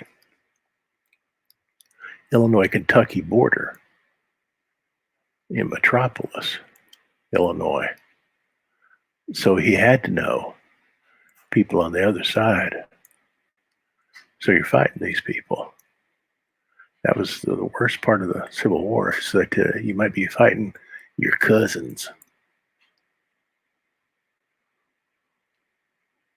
You might be fighting childhood friends. Ugh.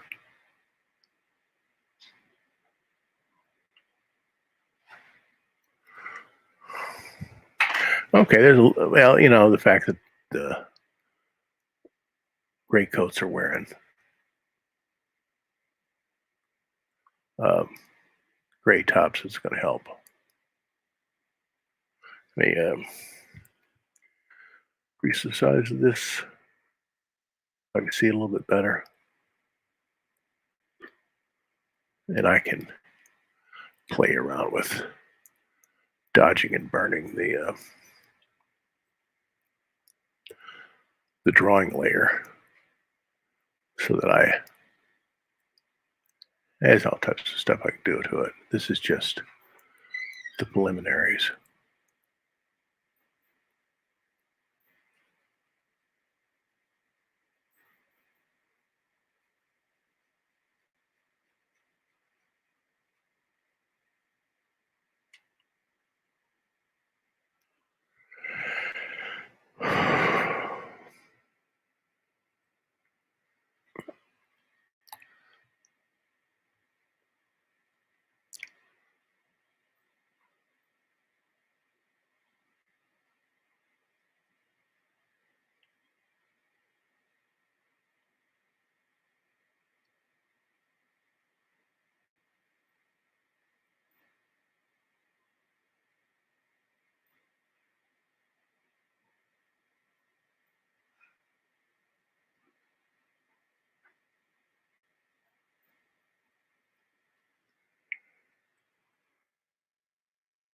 So press the wrong keyboard.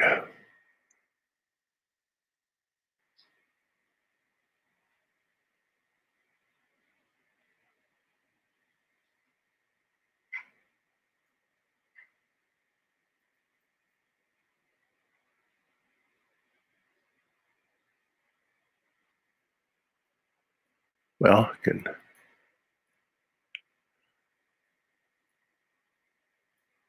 get rid of that. Okay. And he's wearing a same colored cap.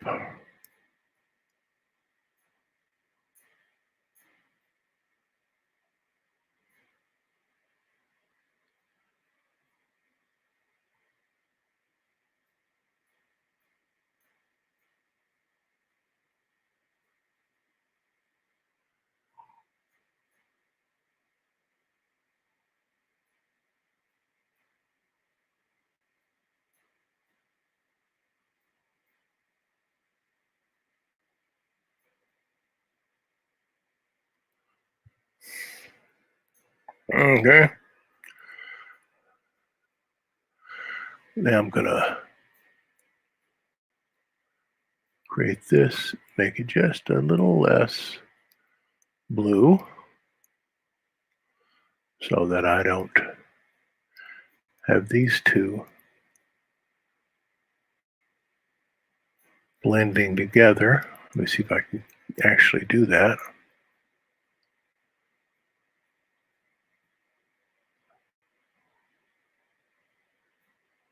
I'm not sure that will come off the way I want it to. Bring it up a little more like that.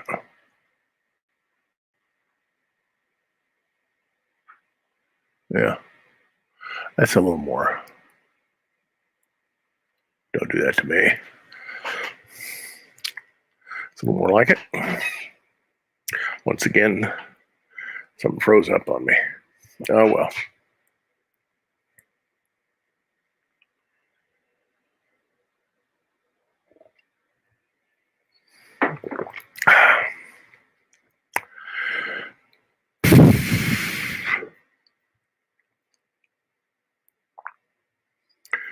It'll come back in a few seconds.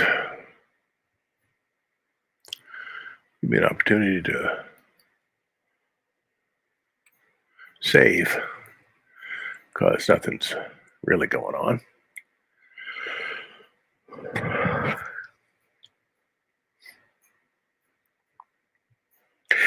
If you're watching this and you feel like it, put a comment. Tell me where you're watching from.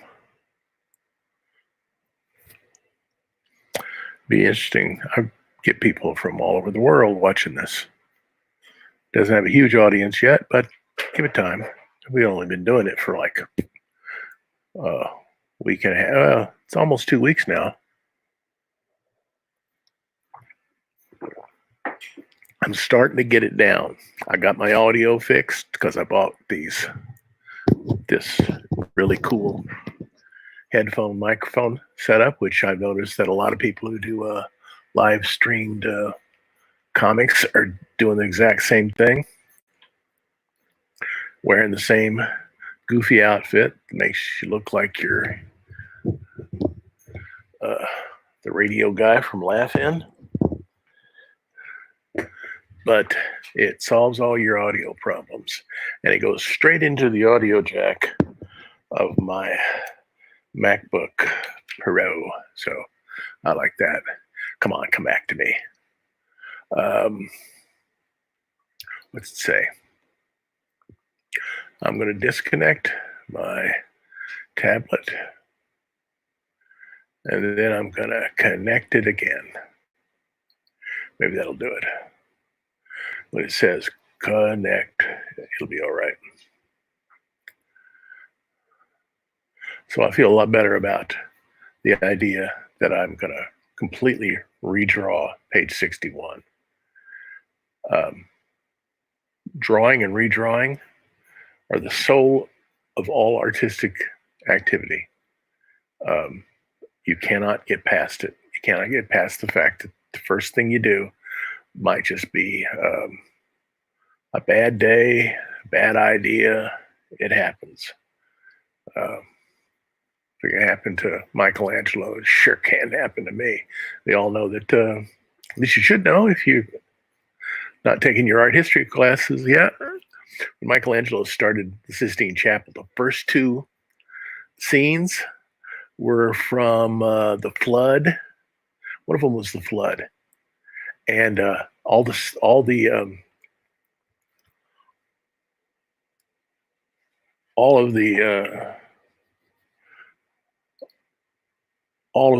figures were way too small.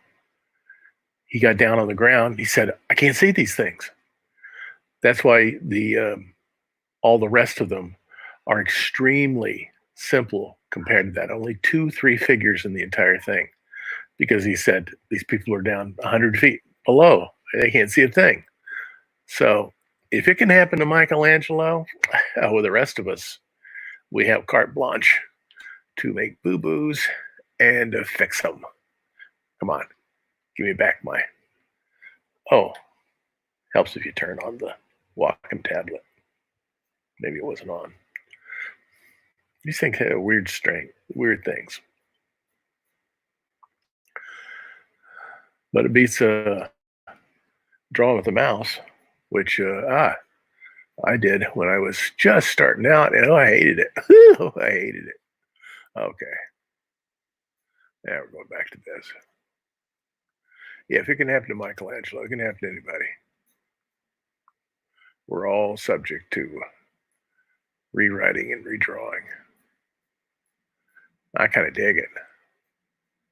When you rewrite and redraw, you usually say, okay, now I understand. Now I understand. It took me several hours to come up with this. I did not get this right off the bat. I had to just struggle and struggle and struggle. I'm not Mozart. It just doesn't flow out of me. My dog sees somebody he wants to make friends with. He sounds like he's barking like a watchdog. And if somebody walked into this place, he would say, "Oh, you're a burglar. Will you rub my belly?" Yeah. But yeah, that looks so much better than the original, the one I did before. So I'm a lot happier with that. I see. Oh, there. Yeah, this is the way it looks now. So that looks a whole lot better. I got to get rid of that little red spot there. That's not bad. But this looks a whole lot better than what I had. Okay, back to coloring this. Okay.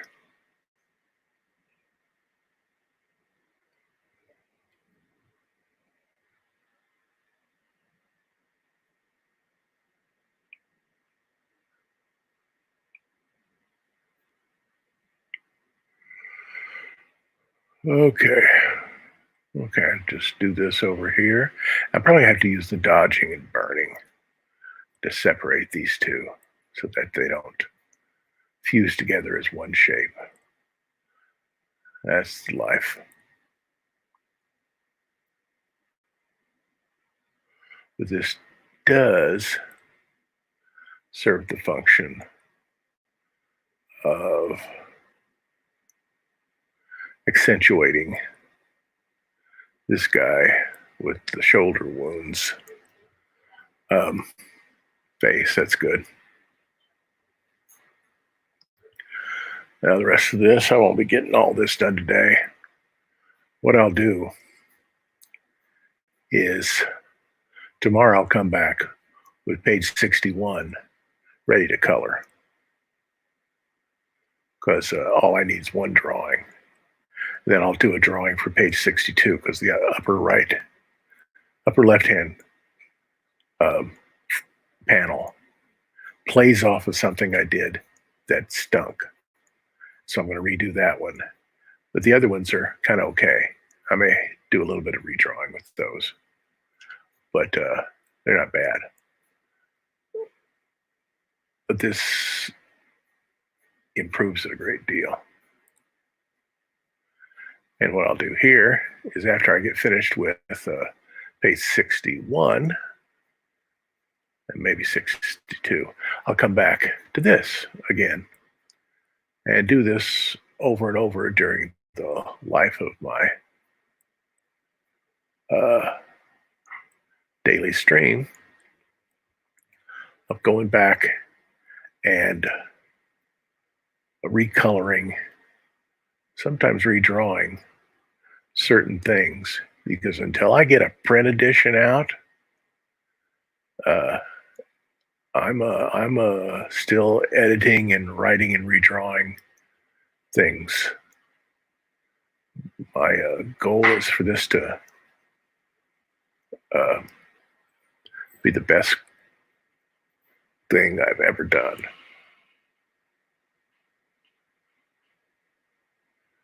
And for it to be worth having taken all the effort to do it. Let me see. I'm going to give this guy some, well, I'm going to, some slightly lighter colored pants. It's sort of like, slightly lighter colored. Okay, so that the top and the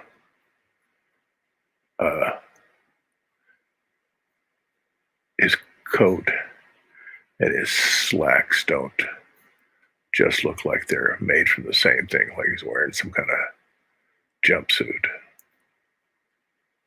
Might have to do that again. Might be not as big a jump as it should be.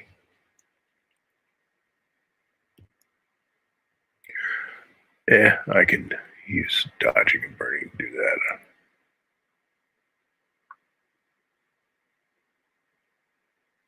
At least it separates those two.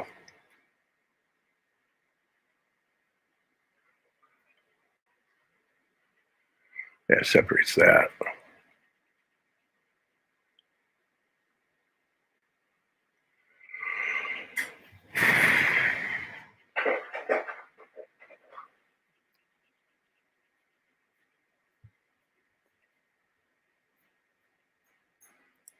When I finally get this finished, I'll post it up onto the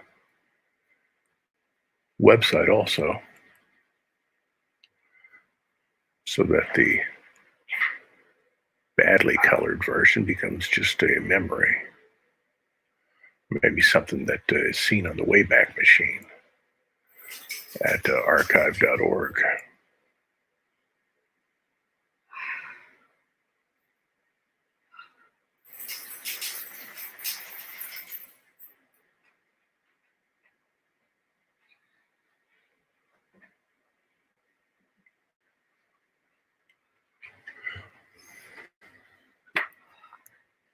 And I'll do the same thing over here.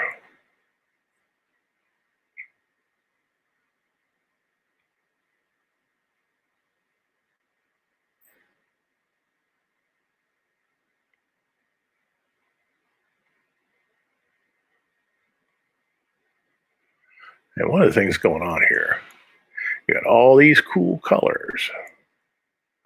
So when you color the faces and the hands because they're cool against all this, because they're warm against all this cool color, they become focal areas automatically. You don't have to mess with it. Need to color this guy's arm. Forgot to do that. It's one of the nice things. You look at Mary Cassatt's boat outing of a man at the oars and his wife and his baby on the boat. And everything is cool colors, except their faces, which are pink and orange. And man, they just stand out. Don't have to worry about that. They become focal areas automatically. Well, who wouldn't know color theory? Your Mary Cassatt, she's one brilliant woman. So she knew all about that stuff. I like a lot of her stuff as much or better than Degas. And I love Degas. But she just really rocked the boat. Okay.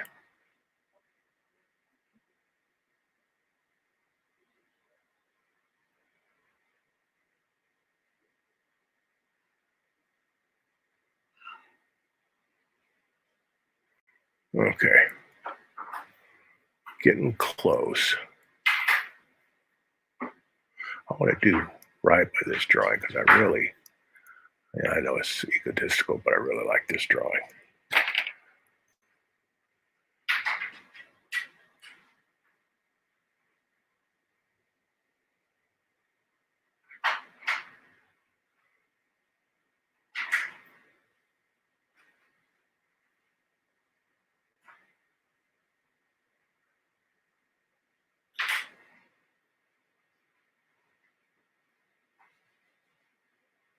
One of the things I like about being an old man. I drew this out of my head. I have a warehouse of images and viewpoints that are a product of 60 years of drawing. And so it's not too difficult for me to come up with something that, without using models, without using too much reference, I used references to make sure I got the uniforms right. That's just part of, you can't be putting these guys in World War I uniforms. You had to make sure you get them all right.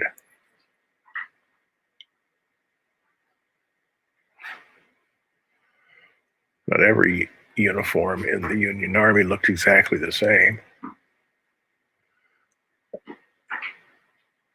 And so I had to play around with all this stuff. Where are we now? Where are we? Okay, we're starting to get there. What about this guy in the background? These guys should be a lighter blue.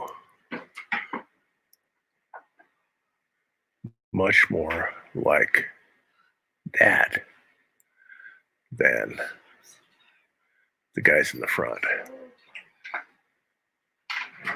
So I'm going to do that.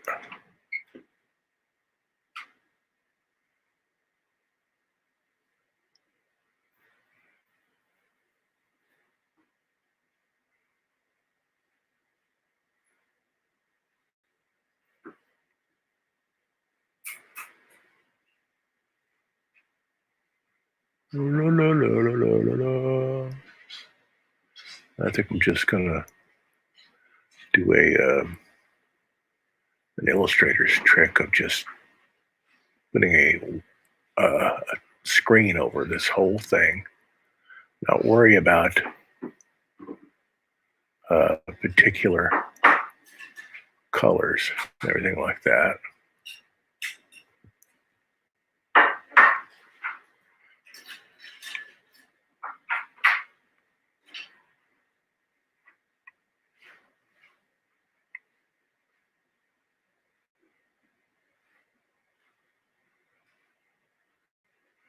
And maybe it'll look like they're underneath that tree. Hope it does.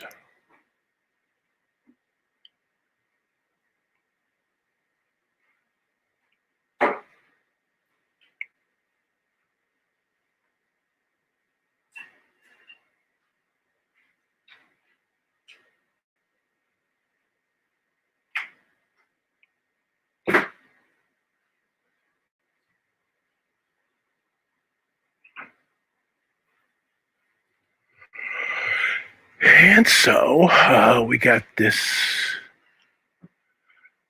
grayish, brownish rock here that we need to color, but we don't want to get rid of all of the possible highlights that's going on there. I got to do something about this guy's hair because Grandpa has red hair, which I think I decided after I had drawn this, but that's easily fixed.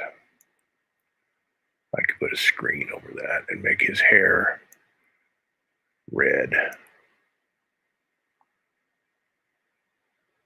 Decided to make Grandpa's hair red in honor of Rick Barry, who helped encouraged me so much during the beginning of this.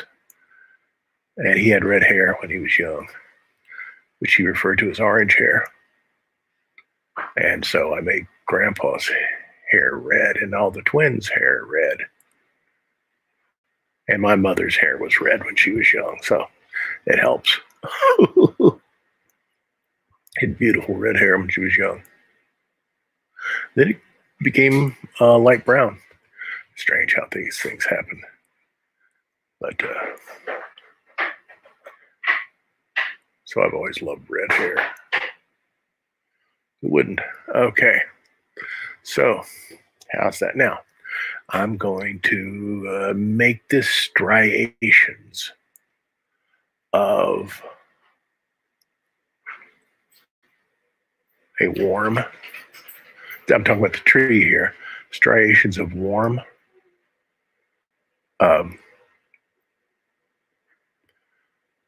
warm gray and a cool gray, and maybe or something like that. I'll figure this out. It's all visual. You can have the idea in your head, but till you see it on the actual screen, forget it. That's just an idea.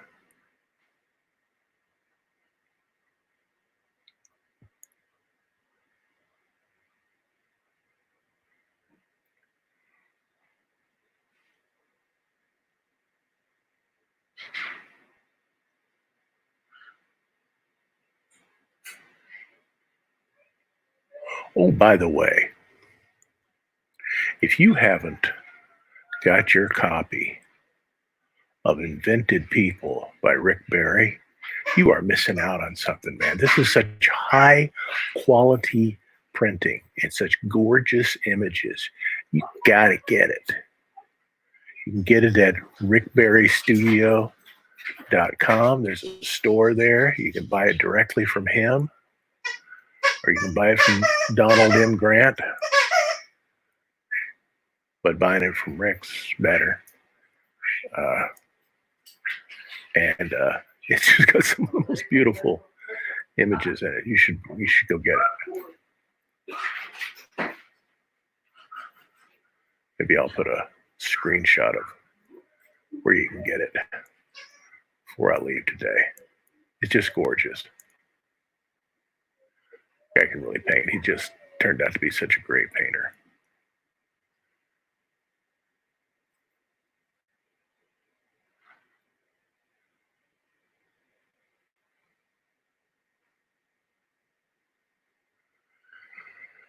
You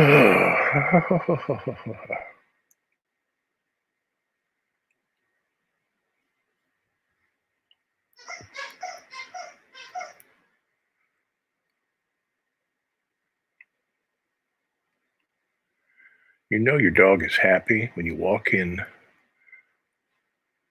the living room in the morning and he's sleeping on his back with his belly up and his paws up in the air. You know you got a happy dog. He feels completely safe. It's, everything's being done for him. He's never worked a day in his life. But that's a wonderful thing that you walk in there. You know your dog is a happy dog. Whereas he's always licking me. He's gotten this, especially recently, where I'll just be sitting there. He just comes up and he starts licking my leg. Because I'm in Florida, I wear shorts all year long. And he just licks and licks and licks and licks and then gives me this look. And then he goes back to licking and licking and licking and licking. Very affectionate dog.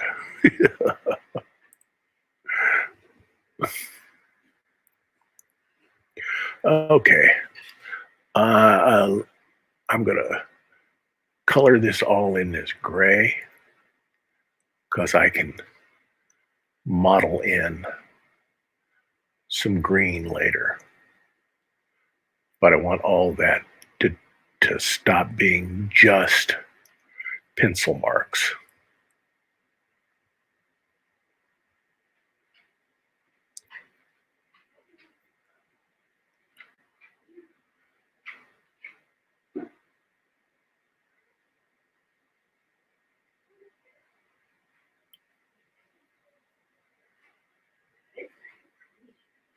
Don't want them just be pencil marks because pencil marks are just black and white. There's no color involved at all.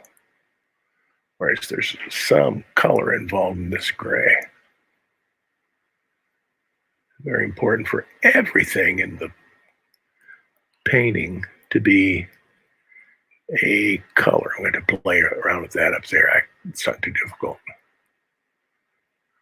to do that.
Okay, I'll show that later. Okay, let me see. So I might as well give these guys some color. Their face, though, yeah, now I notice this. Oh, you're giving me the rolling beach ball. I hate that rolling beach ball.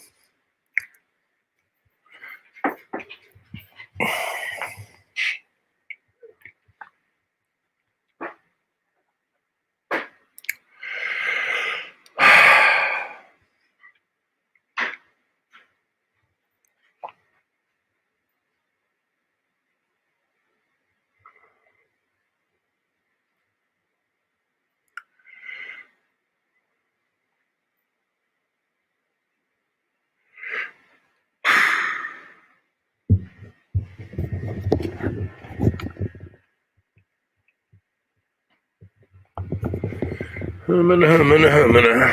me see if it's a rolling beach ball over here too. Whoa, whoa. It's a rolling beach ball over here. Where is it not a rolling beach ball? Huh.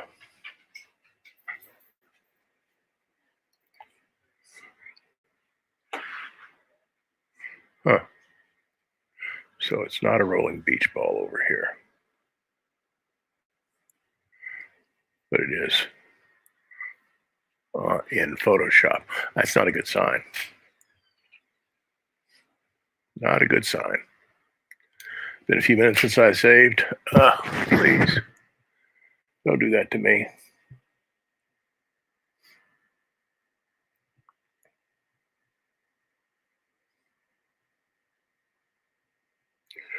Probably because I opened up at second tab. He's so mean to me. Okay.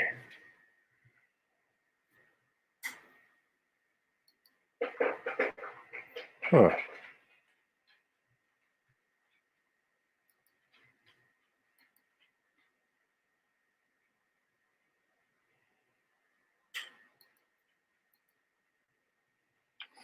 Now it tells me, probably going to tell me Photoshop is not responding.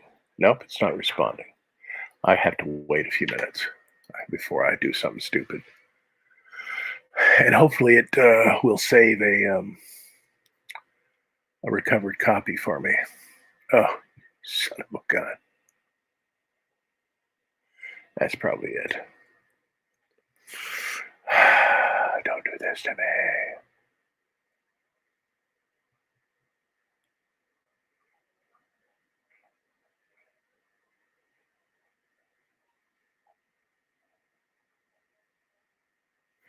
Yeah, it's both Photoshop and Google that's messing with me. Google's messing with me. Opera would probably be better, except makes everything crash. That's you got this problem, and I got Photoshop is playing with me.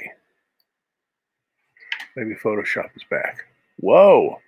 No, what's that? What's going on here? What is that?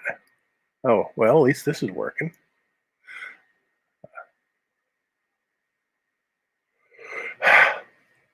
Stop it.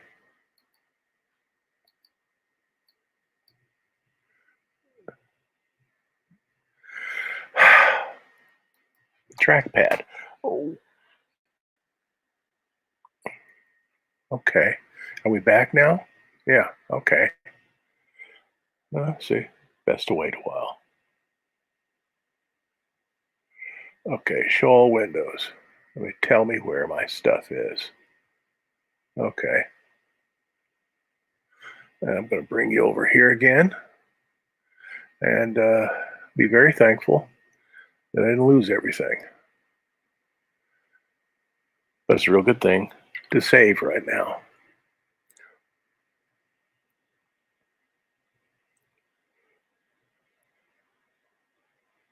Okay. Oh, life is hard. Okay. I got it back. Those of you who have new computers, don't laugh at me. I'll get another computer soon. But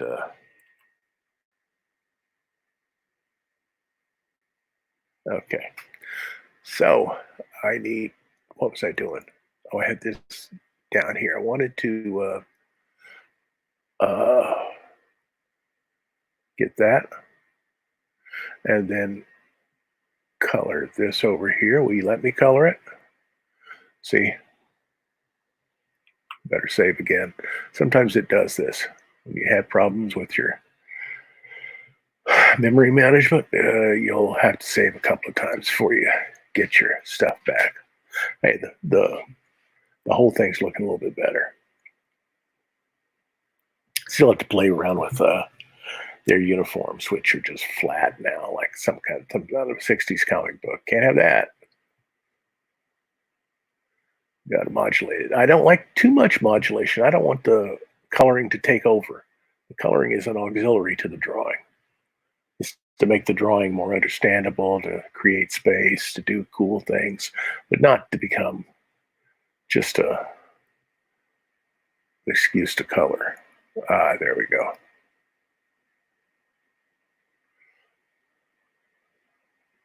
That's why I do my own coloring. I doubt if I'll ever farm it out. I'm too much of a persnickety guy to let somebody do my coloring for me. I don't think I'll ever get that busy. Um, I don't even make my living off of this.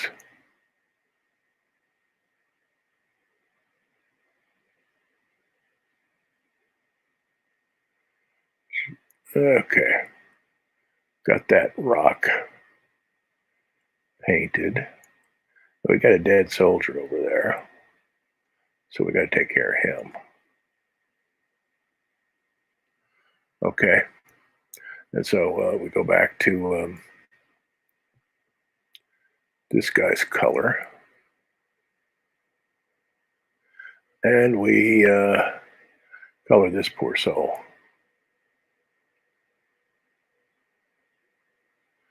Haven't done a thing with the shadow layer. No reason to right now. Put everything here, that way I can blend and merge things.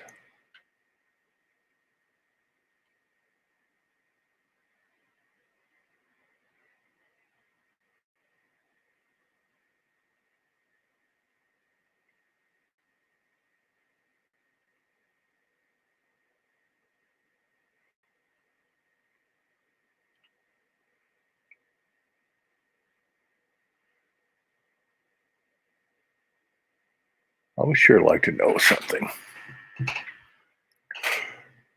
Who sent Roger Fenton to Crimea to photograph the Crimean War in the 1850s because of bad publicity?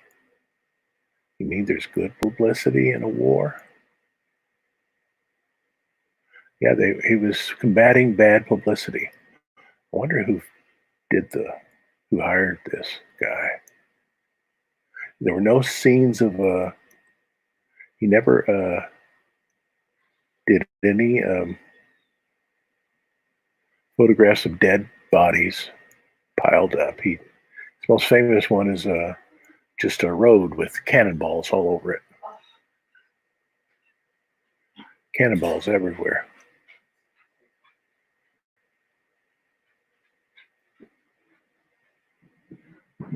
Here we have an example of using art to create propaganda for, seems like an awfully strange purpose. Okay, let's do that.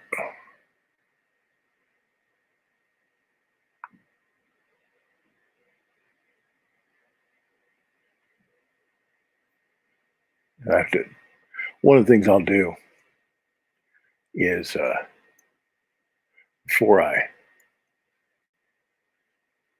put this in the can and say it's done, is I will print out a high definition print of this so I can see where the edges need to be cleaned up. Okay, now it's time for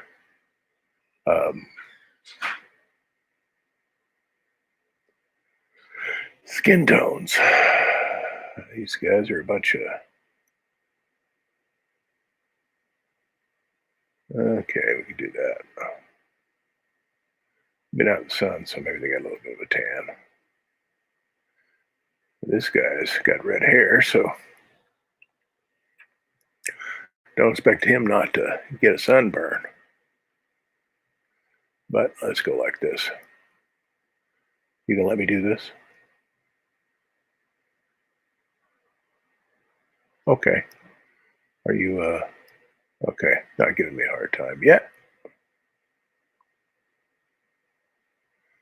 Slowing down. Huh. Probably telling me it's time to go home. It's time to stop this. You've been abusing me for 3 hours almost. It's time for you to go eat lunch. I got a webinar for my college starting at 2, so I do have things to do. But I got to admit, this is a lot of fun. Um,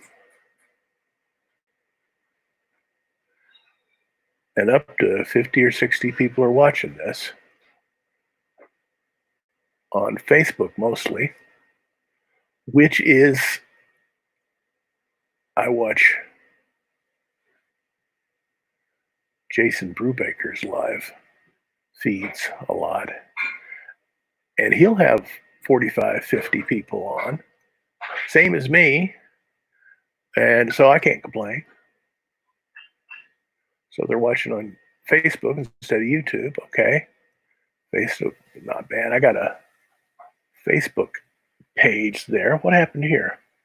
I got a Facebook fan page.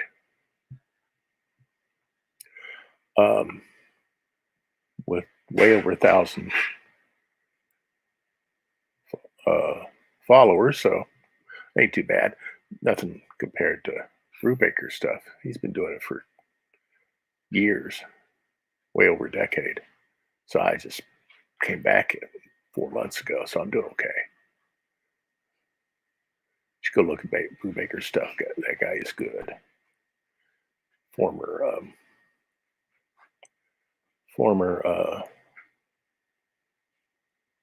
storyboard artist for DreamWorks. Really fine artist.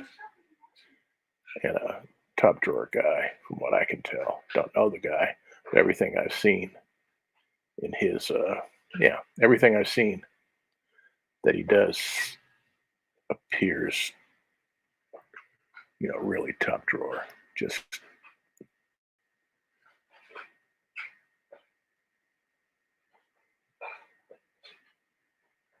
he's a good guy too. Family man. Okay, now we'll put this over here.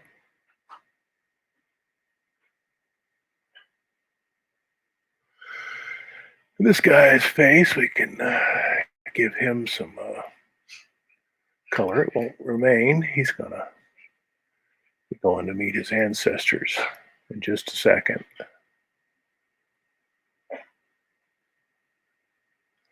Because I think he got it just a little bit too close to the heart.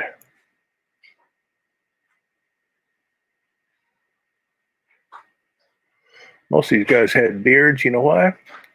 He's got time to shave. Who's got time to shave when you're marching all the time on foot? That's why the shoes thing was so important to the Confederates. Is that they found there was a store of shoes in Gettysburg. They said we got to have these things. People walking around barefoot, blisters on their feet. So they had to make a run for it, and they would have won the battle if Lee had been a better tactician. He had pressed for his advantage that he maintained on the first day. The Confederates would have won this battle. They would have pressed on into the North. Who knows what would have happened? It wouldn't have been a good outcome, because we don't need to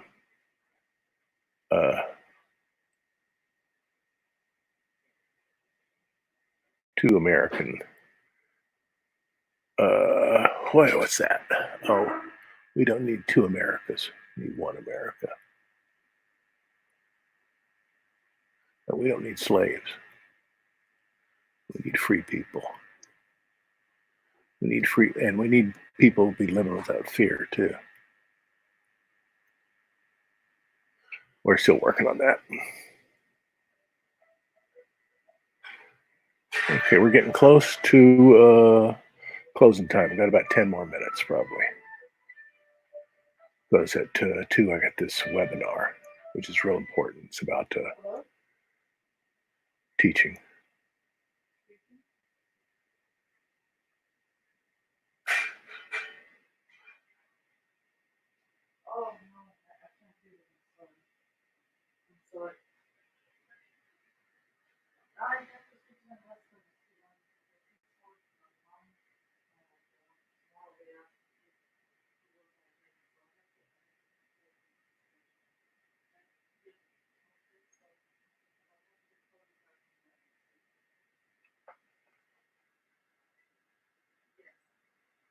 Okay. We're going to give these guys some facial color, and maybe he'll be a little more ruddy looking. Okay. Because he's really been out in the sticks. The Confederates really had it tough.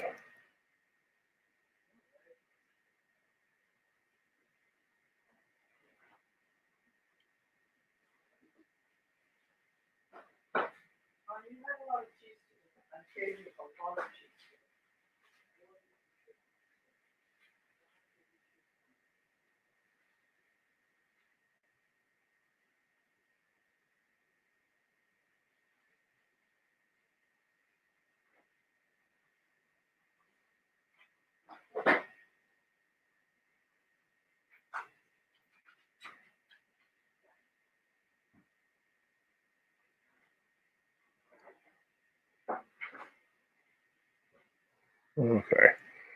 Getting close, getting close, getting close. I want to give my Al Pacino look-alike some color. He probably got a little less color than his face than everybody else does because he's about to go to heaven. I hope he goes to heaven.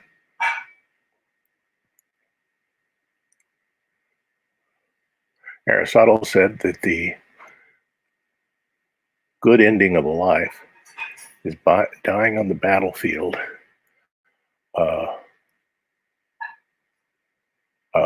with the sword in your hand. I disagree with that.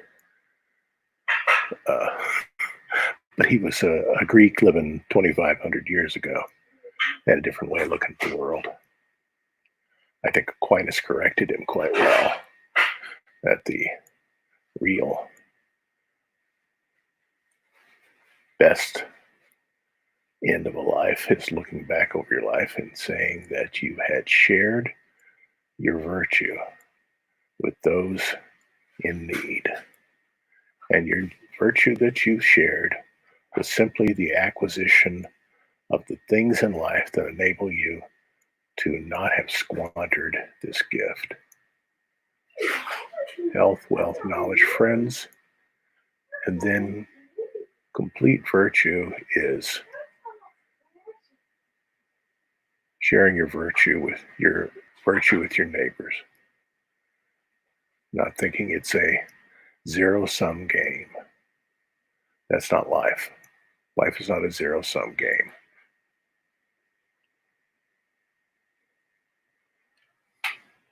Where if you have something, I've been deprived because you've got it. That's not the way life is.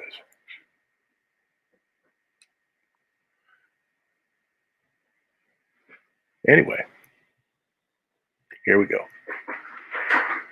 Stop right there. We're getting close. We're getting somewhere. And I'm going to save that.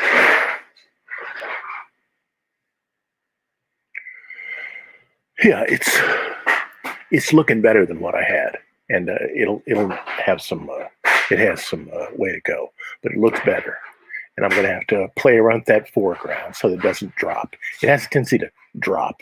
It needs to jut out, which means it's going to have more things to for the eye to train upon and to appear as if it was coming at you and or stopping posts for your eyes. But that's comes from looking and evaluating and everything. But that background is laying back there. It's holding plane. Now the front foreground, it's holding plane also, except the green is flat, is dropping down. It's not jutting forward. I'll fix that. That can be done. Now I want you to look at something so stupendous.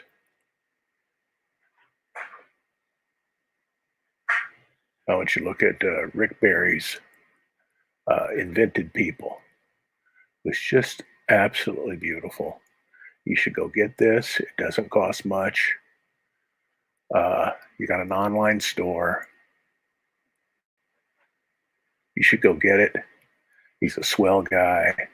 He basically invented digital book illustration back in the 80s. And Neil Gaiman does the forward.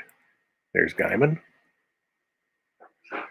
There's his some of the paintings that are in the book. He's first class. So go get yourself one of those. And that's at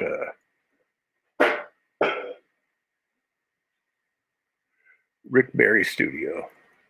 Rick Barry Studio. So, let me see. Get to my